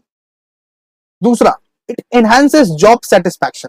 इससे क्या होता है, भाई मैं अच्छा काम कर रहा हूं यार, अरे पास वाली जो पिंकी है ना, वो बहुत ही अच्छी है, वो क्या स्माइल देती है, इस तरह से आपका मोटिव हो जाता है, समझे। तो सेटिस्फैक्शन मिलता है उससे, आपका उससे लगता है कि कोई अपना है, sense of belongness, sense of belongingness होता है यहाँ पे। लगता है कि ये जो ऑर्गेनाइजेशन में मैं ज्वाइन किया हूं, ये जॉब तो बहुत ज्यादा सेटिस्फैक्शन वाला जॉब है, यहां तो मुझे अपना लगता है ना। 11-12 में निब्बा निब्बी लोग जो रहते हैं, निब्बा निब्बी लोग क्या करते हैं 11-12 में, रेगुलरली स्कूल जाते हैं। किसके लिए भाई? पढ़ाई करने के लिए नहीं, भ्रम मत पालो। पढ़ाई करने के लिए कोई स्कूल नहीं जाता है। वो आई है तो मैं भी जाऊंगा, सिंपल सा बात है। वो आई है तो मैं भी जाऊंगा। तो यही होता है इनफॉर्मल ग्रुप का एडवांटेजेस, क्योंकि स्कूल भी तो एक इनफॉर्मल ग्रुप ही है। कुछ भी बातें करो, किसी से भी बातें करो। क्लियर है? इसके बाद it provides quick solution to the problem, यानी कि इनफॉर्मल ग्रुप क्या करता है? प्रॉब्लम का क्विक सोल्यूशन देता है, बहुत जल्दी सोल्यूशन निकाल के देता है। जहां पे सारे के सारे ग्रुप बैठे हुए हैं, जहां पे तुम्हारे सारे के सारे दोस्त वाले ग्रुप बैठे हुए हैं, वहां पे कुछ भी तुम बता दो भाई, एक बड़ा सा तूफान आ गया, उसका भी कोई ना कोई सोल्यूशन निकाल देते हैं। दोस्त लोग में यही बात रहता है कि दोस्त लोग जहां पे भी बैठे हुए रहते हैं, वो लोग सोल्यूशन निकाल ही देते हैं कोई ना कोई प्रॉब्लम का। ठीक है, लिमिटेशंस पढ़ेंगे इसके बाद। लिमिटेशंस देखिए, इनफॉर्मल ऑर्गेनाइजेशन स्प्रेड रूमर्स। भाई इनफॉर्मल ऑर्गेनाइजेशन में क्या होता है? रूमर्स भी फैल जाता है। बचपन में हुआ था ना ऐसा, बचपन में होता था ना स्कूल में, भाई ये बात किसी को नहीं बताना, और अगले दिन आके पता चलता था पूरे स्कूल को ही मालूम चल गया ये बात। ये बाबा, ये बात किसी को नहीं बताना तुम बोले थे, एक स्पेशल पर्सन को, इसलिए किसी को कुछ नहीं बताना चाहिए, है ना। तो इससे क्या होता है, जितना इनफॉर्मल ऑर्गेनाइजेशन रहेगा उतना रूमर्स भरेगा, उतना बात का बतंगर भरेगा। Sometimes it goes against the interest of the organization, कभी कभी ऑर्गेनाइजेशन के इंटरेस्ट के बाहर चला जाता है, तो ये तो बहुत ही बड़ा लिमिटेशन है। इसके बाद इट रेसिस्ट चेंजेस एंड ले stress on adopting the old techniques. तो लाइक बहुत ज्यादा स्ट्रेस हो जाता है ओल्ड टेक्निक्स को अडॉप्ट करने के लिए, बहुत ज्यादा स्ट्रेस हो जाता है। Members of the group may give more priority to the group interest over the organizational objectives. मतलब जब तुम एक इनफॉर्मल ऑर्गेनाइजेशन में काम करते हो ना, तब तुम ऑर्गेनाइजेशनल ऑब्जेक्टिव्स को बोलते हो भाड़ में जाए। क्या? भाड़ में जाए, भाड़ में जाए। मेरा तो ग्रुप ही सही है। जैसे कि जब तुम स्कूल जाते थे, जब तुम कॉलेज जाते हो, तो तुम बोलते हो ना, अरे कॉलेज जाए भाड़ में, कॉलेज का पढ़ाई जाए भाड़ में, मेरे दोस्त सबसे पहले, मेरे ग्रुप सबसे पहले, मैं अपने दोस्तों से बात करूंगा। कॉलेज जाए भाड़ में, पढ़ाई जाए भाड़ में। समझ में आ गया कि नहीं बताओ? यही है लिमिटेशंस, इसीलिए लोग ज्यादातर फॉर्मल ऑर्गेनाइजेशंस बनाते हैं। क्लियर है? देखो इसका डिफरेंस भी है, फॉर्मल इनफॉर्मल। सबसे पहले मीनिंग पढ़ते हैं। It refers to the structure of well defined authority. ये एक well defined authority and responsibility का स्ट्रक्चर बनाता है। मतलब इसमें फॉर्मल ऑर्गेनाइजेशन में सबको पता रहता है कि क्या किसका अथॉरिटी है और क्या किसका रिस्पॉन्सिबिलिटी है। ठीक है, यहां पे it refers to a network of social relationship arising out of interaction among employees. यहां पे सोशल रिलेशनशिप मेंटेन करना है, अगर मान लो कि सोशलाइज होना है किसी को, बहुत बेहतरीन तरीके से फ्री माइंड में काम करना है, तो भाई इनफॉर्मल ऑर्गेनाइजेशन बनाओ, इनफॉर्मल ऑर्गेनाइजेशन फिर आप बनाओ। इसके बाद बात करेंगे ओरिजिन का। As a result of the company rules and policies, तो कंपनीज रूल्स एंड पॉलिसीज के तहत फॉर्मल ऑर्गेनाइजेशन चलती है, और सोशल इंटरेक्शंस के वजह से यहां पे इनफॉर्मल ऑर्गेनाइजेशन चलती है। ठीक है, इसके बाद ऑथोरिटी का अगर बात करें, तो authorities arises by the virtues of position in the management. जिस तरह से पोजीशन रहेगा मैनेजमेंट का, जिस तरह से मैनेजमेंट काम करेगी, उस तरह से ही यहां पे ऑथोरिटी रहेगा। मान लो बहुत छोटे लेवल हो, तुम बहुत छोटे लेवल पे काम करते हो, तो तुम्हारा ऑथोरिटी बहुत कम रहेगा। बहुत बड़े लेवल पे काम करते हो तुम, एक फॉर्मल ऑर्गेनाइजेशन में बहुत ऊंचे लेवल पे काम करते हो तुम, तो तुम्हारा जो औहदा रहेगा, तुम्हारा जो ऑथोरिटी रहेगा, तुम्हारा जो पावर रहेगा, वो ज्यादा रहेगा। समझे? और इनफॉर्मल ऑर्गेनाइजेशन में पर्सनल क्वालिटीज पे डिपेंड करता है कि किसका कितना पर्सनल कैलिबर है। मेरा पर्सनल क्वालिटी बहुत अच्छा है तो मेरे को ज्यादा ऑथोरिटी मिलेगा, सिंपल सा बात है। इसके बाद अडीरेंस टू रूल्स पढ़ते हैं। Violation of rules may leads to the penalty and punishment. मान लीजिए कि आपने फॉर्मल ऑर्गेनाइजेशन में काम किया और कोई रूल्स एंड रेगुलेशंस को आपने तोड़ दिया, इसके वजह से आपको पेनल्टी हो सकती है या तो पनिशमेंट हो सकती है। पेनल्टी हो सकती है या तो पनिशमेंट हो सकती है। जॉब सस्पेंशन का लेटर आ जाएगा आपके घर में, या तो बोलेगा भाई 1 लाख रुपया भर दे, ये है तुम्हारी पेनल्टी। ठीक है, लेकिन आप अगर इनफॉर्मल ऑर्गेनाइजेशंस में अगर कोई रूल्स वूल्स तोड़ते हो तो कोई पेनाल्टी पनिशमेंट नहीं है भाई, मौज में जीने का, मौज में रहने का। यहां का मोटो है, इनफॉर्मल ऑर्गेनाइजेशन का मोटो है मौज में जीने का और मौज में रहने का। ठीक है, अब पढ़ते हैं फ्लो ऑफ कम्युनिकेशन। ये कम्युनिकेशन कैसे फ्लो होता है, स्केलर चेन के मदद से फ्लो होता है। जैसे कि स्केलर चेन में आपको बताया था ना, ए बी को पास करेगा, बी सी को पास करेगा, सी डी को पास करेगा, डी ई को पास करेगा। इस तरीके से एक चेन को फॉलो होता है, इस तरह से एक चेन को फॉलो करना पड़ता है। आप डायरेक्टली किसी से भी कम्युनिकेट नहीं कर सकते, आपको एक स्केल के तहत गुजर के जाना पड़ेगा। और ये not through the plan route, मतलब किसी से भी इनफॉर्मल ऑर्गेनाइजेशंस में आपको जिस किसी से भी बात करना है, बात करो, डायरेक्टली जाके बात करो, कोई दिक्कत नहीं है, कोई दिक्कत नहीं है बाबू। चलिए, इसका क्या पर्पस रहता है, to achieve the plan organizational objective. अगर ऑर्गेनाइजेशनल गोल्स को अचीव करना है, ऑर्गेनाइजेशनल गोल्स को अचीव करना है, ऑर्गेनाइजेशनल ऑब्जेक्टिव्स को अचीव करना है, फॉर्मल ऑर्गेनाइजेशन बनाओ, नहीं तो भाई इनफॉर्मल ऑर्गेनाइजेशन बनाओ। अगर सोशल और कल्चरल नीड्स को का ज्यादा पड़ा है तो फिर भाई इनफॉर्मल ऑर्गेनाइजेशंस बनाओ। ठीक है, इसका जो नेचर रहता है वो रिजिड रहता है, बहुत ही ज्यादा कड़क रहता है फॉर्मल ऑर्गेनाइजेशंस का, और ये फ्लेक्सिबल रहता है। ठीक है, तो इसका पूरा का पूरा डिफरेंस भी हम लोग ने कर लिया। अच्छा, और भी है, और भी है, और भी है, वेट करो, वेट करो। स्ट्रक्चर, स्ट्रक्चर जो रहता है, well defined structure of task and responsibilities.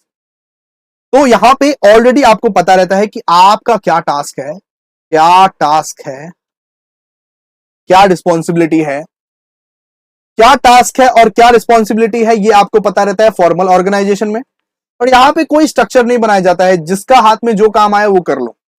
Informal में जिसका हाथ में जो काम आया वो कर लो भाई, कोई दिक्कत नहीं है। इनफॉर्मल ऑर्गेनाइजेशंस में कोई स्ट्रक्चर नहीं बना होता है। इसके बाद flow of authority, authority flow from the top to bottom, मतलब ऑथोरिटी जो रहता है वो टॉप मैनेजमेंट तय करता है, इसके बाद बॉटम, मान लीजिए टॉप से मिडिल जाता है, मिडिल से लोअर मैनेजर के पास जाता है ये ऑथोरिटी। ठीक है, टॉप मिडिल मैनेजर को ऑथोरिटी देता है, मिडिल मैनेजर लोअर मैनेजर को देता है, इस तरह से फ्लो होता है top to bottom.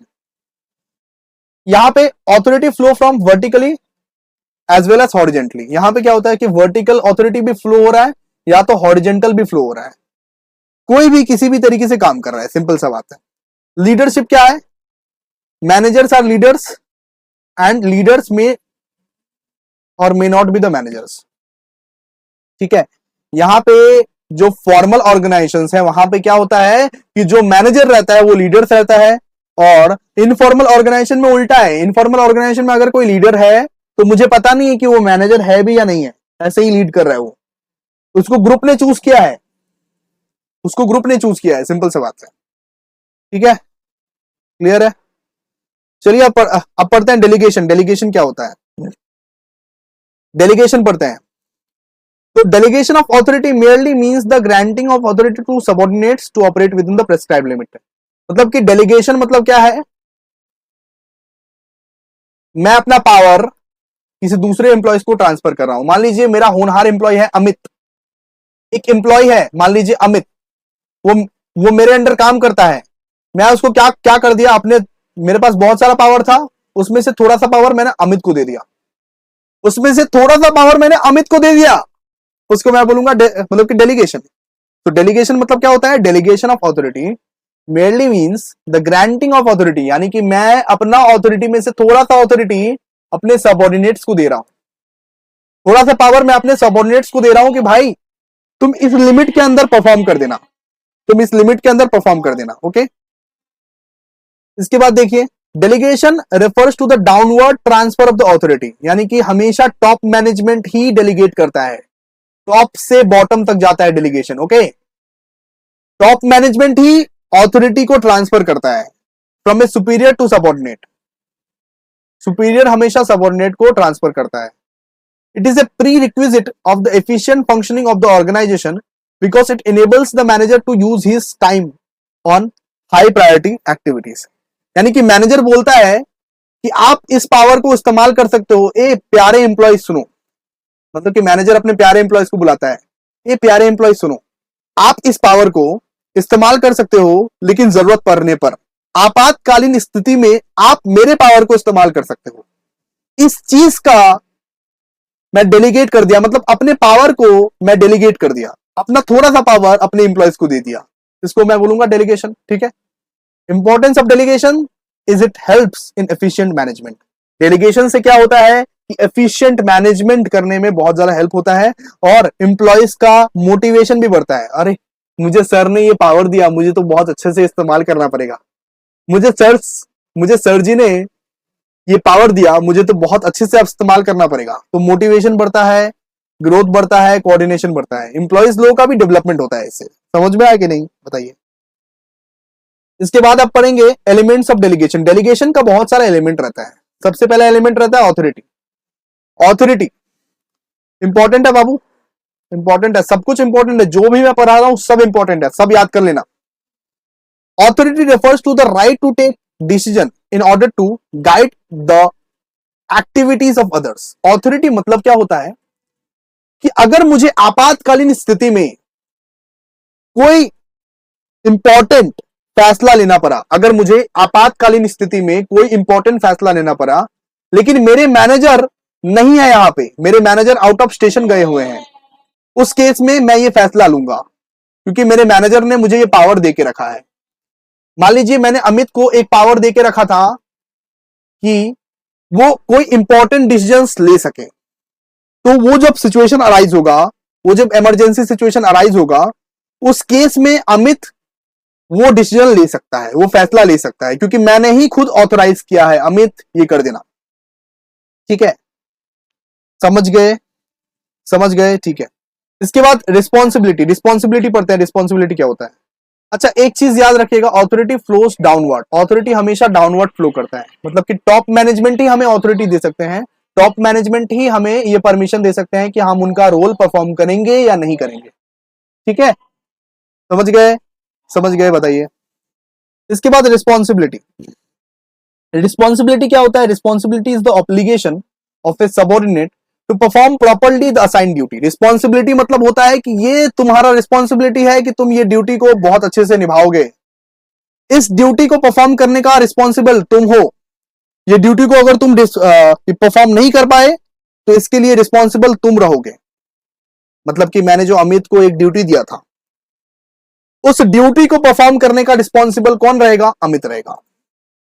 Responsibility is the obligation of a subordinate to perform properly the assign duty. जो ड्यूटी उसको दिया गया है वो ड्यूटी को वो प्रॉपर्ली परफॉर्म करेगा। इसको हम लोग बोलते हैं क्या? रिस्पॉन्सिबिलिटी। इसको क्या बोलते हैं? रिस्पॉन्सिबिलिटी। इसके बाद हम लोग पढ़ते हैं अकाउंटेबिलिटी। अकाउंटेबिलिटी क्या होता है? Accountability implies being accountable for the final outcome. मतलब कि जो भी हुआ उसका जवाबदारी मेरे को देना पड़ेगा, जवाबदारी। ठीक है, हिंदी में लिख रहे हैं, अकाउंटेबल है वो, मतलब जो भी वो कांड किया है, चाहे वो अच्छा काम किया है चाहे वो बुरा काम किया है, मैंने तो उसको काम दिया था ना, तो वो रिपोर्ट किसको करेगा? रिपोर्ट मुझे करेगा। तो उसके लिए मतलब उसके लिए अकाउंटेबल कौन रहेगा? When a superior assigns a work to the subordinate he is answerable to the superior for the outcome. मतलब कि वो मेरे को आके रिपोर्ट करेगा। इस केस में सुपीरियर कौन था? मैं था। मैं किसको काम दिया था? अमित को काम दिया था। अमित मेरा सबऑर्डिनेट था और मैं कौन हूं? सुपीरियर। अगर मैं अमित को कुछ काम दिया हूं तो वो काम को परफॉर्म करने के बाद अमित मुझे इन्फॉर्म करेगा, मुझे आंसर देगा, ना कि पड़ोस वाले भैया को आंसर देगा। ऐसा नहीं होगा ना, बिल्कुल, वो मुझे आंसर देगा। इसको हम लोग बोलते हैं अकाउंटेबिलिटी। ठीक है, फिर देखिए, अब पढ़ते हैं ऑथोरिटी, रिस्पॉन्सिबिलिटी, अकाउंटेबिलिटी का डिफरेंस। सबसे पहले मीनिंग। ऑथोरिटी का मीनिंग रहता है राइट टू कमांड। आपको फैसले लेने पड़ेंगे। ऑथोरिटी मतलब आपको फैसले लेने पड़ेंगे। रिस्पॉन्सिबिलिटी मतलब obligation to perform an assign task. एक टास्क को परफॉर्म करने का ऑब्लिगेशन जो होता है उसको बोलते हैं रिस्पॉन्सिबिलिटी। अमित के पास ये रिस्पॉन्सिबिलिटी है कि वो मेरा दिया हुआ टास्क को परफॉर्म करे। अकाउंटेबिलिटी मतलब जो भी आंसर आएगा, जो भी आउटकम होगा वो मुझे बताएगा। अकाउंटेबिलिटी मतलब अमित जो भी आउटकम आएगा वो मुझे बताएगा। Origin arises from the formal position, arises from the delegated authority, arises from the responsibility। ठीक है, इतना तक तो आपको समझ में आ गया। ओरिजिन कैसे होता है, इसका फॉर्मल पोजीशन में ओरिजिन होता है। ऑथोरिटी का जो ओरिजिन होता है वो फॉर्मल पोजीशन में होता है, और रिस्पॉन्सिबिलिटी का ओरिजिन होता है डेलीगेटेड ऑथोरिटी, और अकाउंटेबिलिटी का ओरिजिन होता है रिस्पॉन्सिबिलिटी से। इसके बाद हम लोग पढ़ते हैं डेलीगेशन। Third point, delegation. तो ऑथोरिटी क्या डेलीगेट कर सकते हैं आप? बिल्कुल, ऑथोरिटी डेलीगेट कर सकते हैं। तभी तो मैंने अपना ऑथोरिटी, अभिषेक ने अपना ऑथोरिटी अमित को दिया कि मैं कुछ दिन के लिए आउट ऑफ स्टेशन जा रहा हूं, मेरा ऑथोरिटी तुम्हारे पास है, जो भी फैसले लेने होंगे आज से वो तुम लोगे जब तक मैं आ नहीं जाता। मैंने अपना ऑथोरिटी डेलीगेट कर दिया था अमित को। लेकिन क्या अमित अपना रिस्पॉन्सिबिलिटी मुझे क्या कर सकता है डेलीगेट? अमित क्या बोलेगा, क्या इसके लिए रिस्पॉन्सिबल आप हो सर, आपने मुझे डेलीगेट क्यों किया? ऐसा नहीं बोल सकते मैं। अमित को अपना काम पूरा प्रॉपर ईमानदारी के साथ करना ही पड़ेगा। तो रिस्पॉन्सिबिलिटी जो है वो can not be entirely delegated है, यानी कि डेलीगेट हम कर ही नहीं सकते रिस्पॉन्सिबिलिटी को। और अकाउंटेबिलिटी तो भाई can not be delegated at all. जवाबदारी कैसे डेलीगेट कर सकते हैं? अकाउंटेबल है अमित, उसको किसी को ट्रांसफर नहीं कर सकता कि भैया आपको जवाब हम नहीं देंगे, आपको जवाब दूसरा कोई देगा। इस तरह से नहीं होगा भाई, तुमको ही देना पड़ेगा। तुमको काम सौंप के गए थे, तुमको जवाब देना पड़ेगा। क्लियर है? फ्लो कैसे होता है? फ्लो यहां पे होता है डाउनवर्ड फ्लो, यानी कि ऊपर से नीचे जाता है, ऊपर से नीचे जाता है ऑथोरिटी हमेशा सुपीरियर से सबऑर्डिनेट जाता है। और ये अपवर्ड फ्लो होता है रिस्पॉन्सिबिलिटी, यानी कि रिस्पॉन्सिबल कौन है?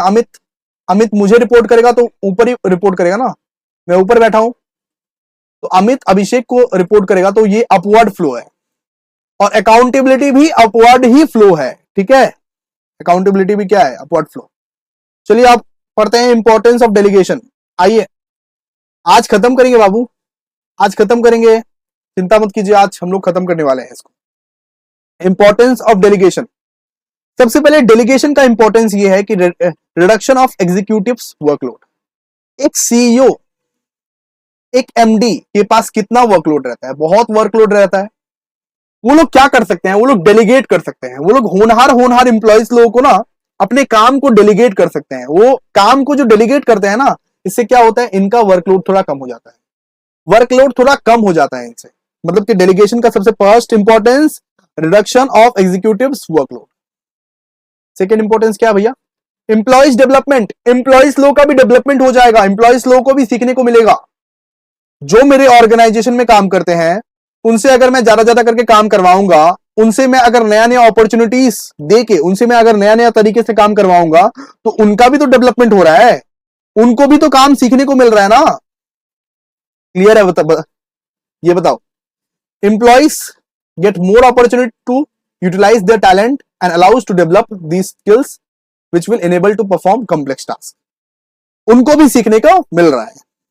इसके बाद quick and better decisions are possible. बहुत जल्दी तुम डिसीजन ले सकोगे अगर तुम्हारे पास एक पावर दिया गया है कि आप मेरे अनुपस्थिति में, जब मैं यहां पे नहीं रहूंगा, तब आप ये पर्टिकुलर डिसीजन ले सकते हैं। आप इस पावर का इस्तेमाल कर सकते हैं, आप मेरे पावर का इस्तेमाल कर सकते हैं। तो भाई तुम्हें मुझसे पूछने का दरकार ही नहीं है, बार बार पूछने का दरकार ही नहीं है, वरना तो बार बार तुम फोन ही करते रहोगे, भैया ये मतलब कि मैटर हो गया, ये प्रॉब्लम हो गया, आप बताइए भैया। ऐसे नहीं है भाई, तुमको खुद को डिसीजन लेना है, आराम से डिसीजन ले सकते हो। Quick and better decision are possible. इसके बाद high morale of subordinates. Subordinate का मोटिवेशन एकदम हाई लेवल पर रहेगा। संदीप महेश्वरी का रिक्वायरमेंट ही नहीं है यहाँ पे, क्योंकि मैं खुद ही अपने एम्प्लॉयज का मोटिवेशन हाई करके चला जाऊंगा। बोलूंगा ये ले मेरा पावर इस्तेमाल कर। एक दिन का सीएम याद है ना? एक दिन का सीएम का जो मूवी देखे थे, उसमें कितना जन ने अपना सपना देखा था कि भाई हम लोग को भी अगर मौका मिलता है एक दिन का सीएम बनने का। वो जो अनिल कपूर वाला जो मूवी था नायक, अगर हम लोग को भी अगर मौका मिलता है एक दिन का सीएम बनने का, तो मजा ही आ जाता। वाह! तो देखो मोटिवेशन हाई हो जाता है, काम करने में मजा आता है हम लोग को। क्लियर है कि नहीं बताओ? इसके बाद देखो बेटर कोऑर्डिनेशन। बेटर कोऑर्डिनेशन, तुमको कोऑर्डिनेशन भी मतलब कि तालमेल भी बहुत अच्छे से मेंटेन कर पाओगे। The elements of delegation are authority, responsibility and accountability helps to define the power, duties and answerability related to the various job position which result in developing and maintaining effective coordination. बहुत अच्छे से तुम coordination को maintain कर पाओगे, बहुत अच्छे से तुम तालमेल को बना। आइए अब हम लोग पढ़ेंगे डिसेंट्रलाइजेशन। तो decentralisation refers to the systematic effort to delegate to the lowest level all authority except the one which can be exercised at the central point। Like यहाँ पे बोला गया है कि एक सेंट्रल पोजीशन में कोई यहाँ पे बैठा रहेगा और अपने ऑथोरिटी को डिसेंट्रलाइज कर देगा। लाइक डिफरेंट डिफरेंट लोकेशन पे डिफरेंट यहाँ पे किसी को ऑथोराइज कर देगा, मतलब कि डेलीगेट कर देगा पावर को। सिंपल सा बात है। जैसे कि मैं अभी आपको एग्जांपल दूंगा, बाटा का जो शोरूम आप लोग देखते हैं वो क्या सिर्फ एक ही जगह पे है क्या? सिर्फ एक ही जगह से कंट्रोल होता है क्या? नहीं, वो बहुत सारे जगह से कंट्रोल होता है, बहुत सारे जगह में उपस्थित है वो। मियो मोड़ जो है, मियो मोड़ क्या सिर्फ एक ही जगह से कंट्रोल होता है क्या? नहीं, बहुत सारे दुकान है, बहुत सारे शॉप्स है। उसी को बोलते हैं हम लोग डिसेंट्रलाइजेशन। डिसेंट्रलाइजेशन मतलब अपने ऑर्गेनाइजेशन को डिसेंट्रलाइज करना, बहुत सारी जगह में रखना। ठीक है, आइए। Decentralization means delegation of authority throughout the all levels of the organization. मतलब कि अपने सारे के सारे लेवल्स को एकदम डिसेंट्रलाइजेशन करना, डेलीगेट करना। हर किसी को मैंने अथॉरिटी कर दिया है। जैसे कि आप लोग जब बाटा के शोरूम में जाते हो, जब आप बाटा के शोरूम में जाते हो तो हर एक शोरूम का जो रहता है, हर एक शोरूम का अलग अलग मैनेजर रहता है, हर एक शोरूम का अलग अलग मैनेजर रहता है। वो मैनेजर के पास वो डेलीगेशन रहता है, वो पावर रहता है कि वो उस शोरूम को मैनेज कर पाए। जियो मार्ट कभी गए हो? जियो मार्ट इंडिया के कितने सारे सिटीज में बहुत सारे जियो मार्ट है। तो हर एक शॉप में या तो हर एक शोरूम में अपना अपना एक मैनेजर अपॉइंट किया हुआ रहता है। वो मैनेजर का ये रिस्पॉन्सिबिलिटी रहता है कि वो पर्टिकुलर शोरूम को देखे। इसी चीज को हम लोग बोलते हैं decentralization. This implies lower level to take decisions regarding problem faced by them without having go to the upper levels. यानी कि अपर लेवल से पूछने का दरकार नहीं है, अपने शोरूम को उसका मैनेजर ही संभाल लेगा। जैसे बाटा का एक पर्टिकुलर शोरूम को उसका मैनेजर ही संभाल लेगा। कोलकाता में कितना सारा बाटा है, बहुत सारे बाटा का दुकान है। वो पर्टिकुलर शोरूम को, एक एक शोरूम को उसका मैनेजर संभालेगा। तो इसीलिए इसको हम लोग बोलते हैं decentralisation. An organization is centralized when decision making authority is retained to the top level management। Centralization किसको बोलते हैं? सेंट्रलाइजेशन बोलते हैं कि जब टॉप लेवल मैनेजमेंट पे ही सारा का सारा करता है। मतलब कि डिसीजन मेकिंग ऑथोरिटी सिर्फ सेंट्रलाइजेशन मैनेजमेंट पे ही है, सिर्फ एक ही इंसान सारा का सारा मान लीजिए मतलब कि लेगा फैसले, उसको मैं बोल सकता हूं सेंट्रलाइजेशन। डिसेंट्रलाइजेशन मतलब क्या? Delegation of authority throughout all level of the organization. मतलब कि मैं डेलीगेट कर दे रहा हूं अपना अथॉरिटी को, उसको हम लोग बोलते हैं डिसेंट्रलाइजेशन। ठीक है, अब हम लोग पढ़ेंगे importance of decentralization. Importance of decentralization, इसका क्या इंपॉर्टेंस हो सकता है? सबसे पहले importance, develop initiative amongst subordinate. Subordinate के बीच एक प्रॉपर कॉन्फिडेंस आता है, प्रॉपर सेल्फ रिलायंस आता है कि मुझ पे मालिक ने भरोसा किया, मुझे ये काम सौंपा है तो मुझे बहुत ही अच्छे से काम करना है। जैसे कि मान लीजिए भवानीपुर, आप लोग जानते हो भवानीपुर, एक बाटा का शोरूम है भवानीपुर में। भैया आप बाटा का ही एग्जांपल क्यों दे रहे हो? अरे दे रहा हूं तो सुनो ना। मान लो कि भवानीपुर का बाटा का शोरूम है, वहां पे कुछ अगर प्रॉब्लम हो गया तो उस प्रॉब्लम को डील कौन करेगा? उस प्रॉब्लम से डील कौन करेगा? उसका मैनेजर, इस शोरूम का जो मैनेजर रहेगा वो। तो इसके मैनेजर को भी एक मोटिवेशन आएगा ना कि मुझे बाटा के टॉप मैनेजमेंट ने सेलेक्ट किया है as a manager of this branch. तो वो लोग क्या करेगा? वो लोग अपना डिसीजंस खुद ले पाएगा। इसके फ्रीडम को सुन के ही, सोच के ही ये लोग बहुत ज्यादा खुश हो जाएगा। ठीक है, इसके बाद देखो, इसके बाद develops managerial talent for future. Develops managerial talent मतलब क्या हो गया? Training gives the organization and the experience gain from the handling the project. मतलब कि project increases the talent of the manager in employees. मतलब कि फ्यूचर के लिए बहुत ही अच्छा टैलेंट ये लोग डेवलप कर रहा है कि फ्यूचर में कौन ये पर्टिकुलर प्रोजेक्ट संभालेगा। इसके लिए ये लोग बहुत अच्छा अभी से ये मतलब कि ये लोग तैयारी करवा रहा है। तो developed managerial talent for future.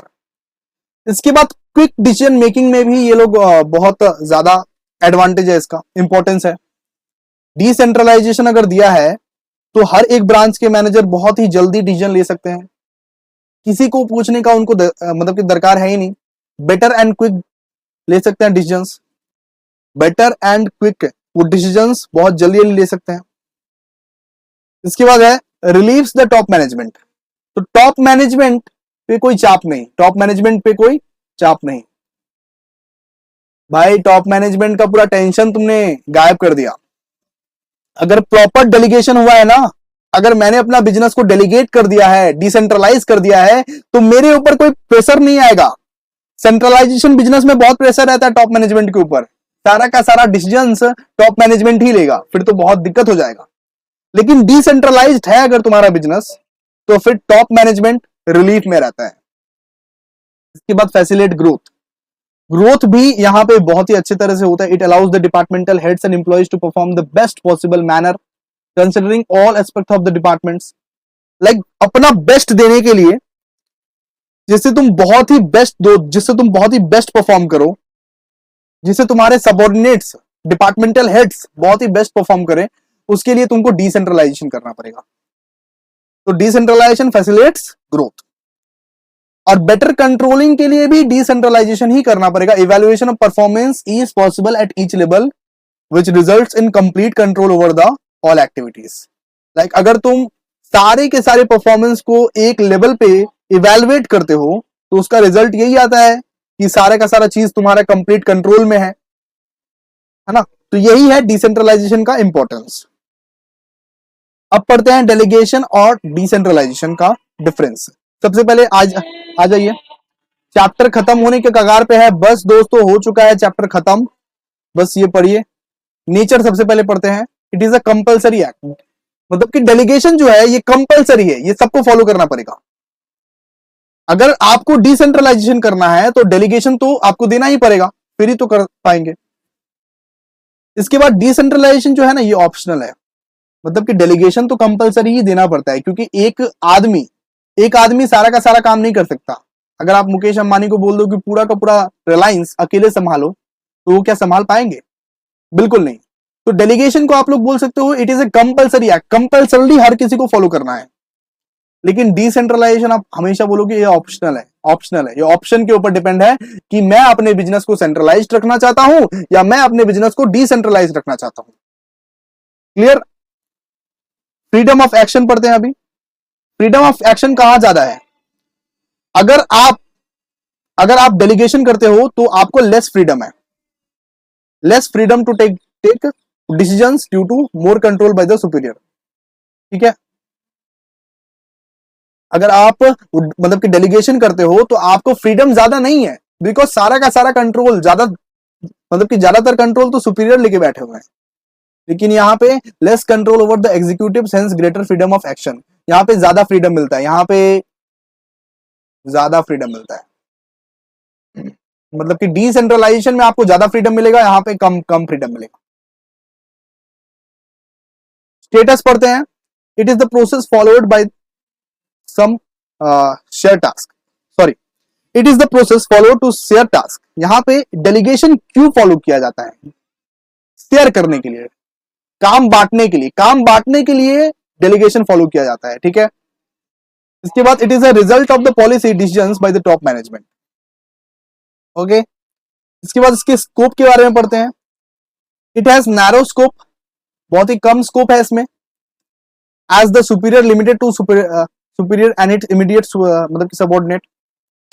इसका जो स्कोप है, मतलब कि डेलीगेशन का जो स्कोप है वो बहुत ज्यादा नैरो है, बहुत ज्यादा पतला है। बिकॉज आप मतलब कि डायरेक्टली या तो इनडायरेक्टली हमेशा सुपीरियर के कंट्रोल में ही रह रहे हो। आप इसमें क्या है, डायरेक्टली या तो इनडायरेक्टली सुपीरियर के कंट्रोल में ही रह रहे हो। लेकिन यहाँ पे ये वाइड स्कोप है, बिकॉज आपको खुलेआम एक स्टोर दे दिया गया है और बोला है कि वो स्टोर को तुम मैनेज करो। भाई खुलेआम तुम यहाँ पे डिसीजन लो, कुछ भी करो, फर्क नहीं पड़ता।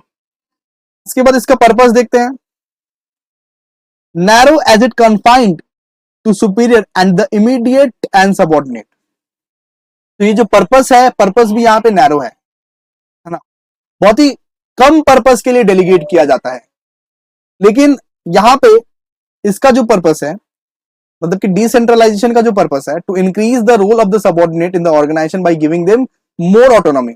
मतलब आप क्या कर रहे हो, आप अपने सबऑर्डिनेट को ज्यादा फ्रीडम दे रहे हो, आप अपने रोल्स को बढ़ा रहे हो, आप अपने रोल्स को बढ़ा रहे हो, ऑर्गेनाइजेशन के रोल्स को बढ़ा रहे हो, सबऑर्डिनेट को काम करने के लिए आप उसको प्रोत्साहित कर रहे हो, मोटिवेट कर रहे हो। तो डिसेंट्रलाइजेशन में बहुत ज्यादा पर्पस है, लेकिन डेलीगेशन कर रहे हो तो बहुत ज्यादा नैरो है वो, ठीक है, क्योंकि यहां पे सिर्फ मतलब कि सबऑर्डिनेट को थोड़ा बहुत काम दिया जाता है।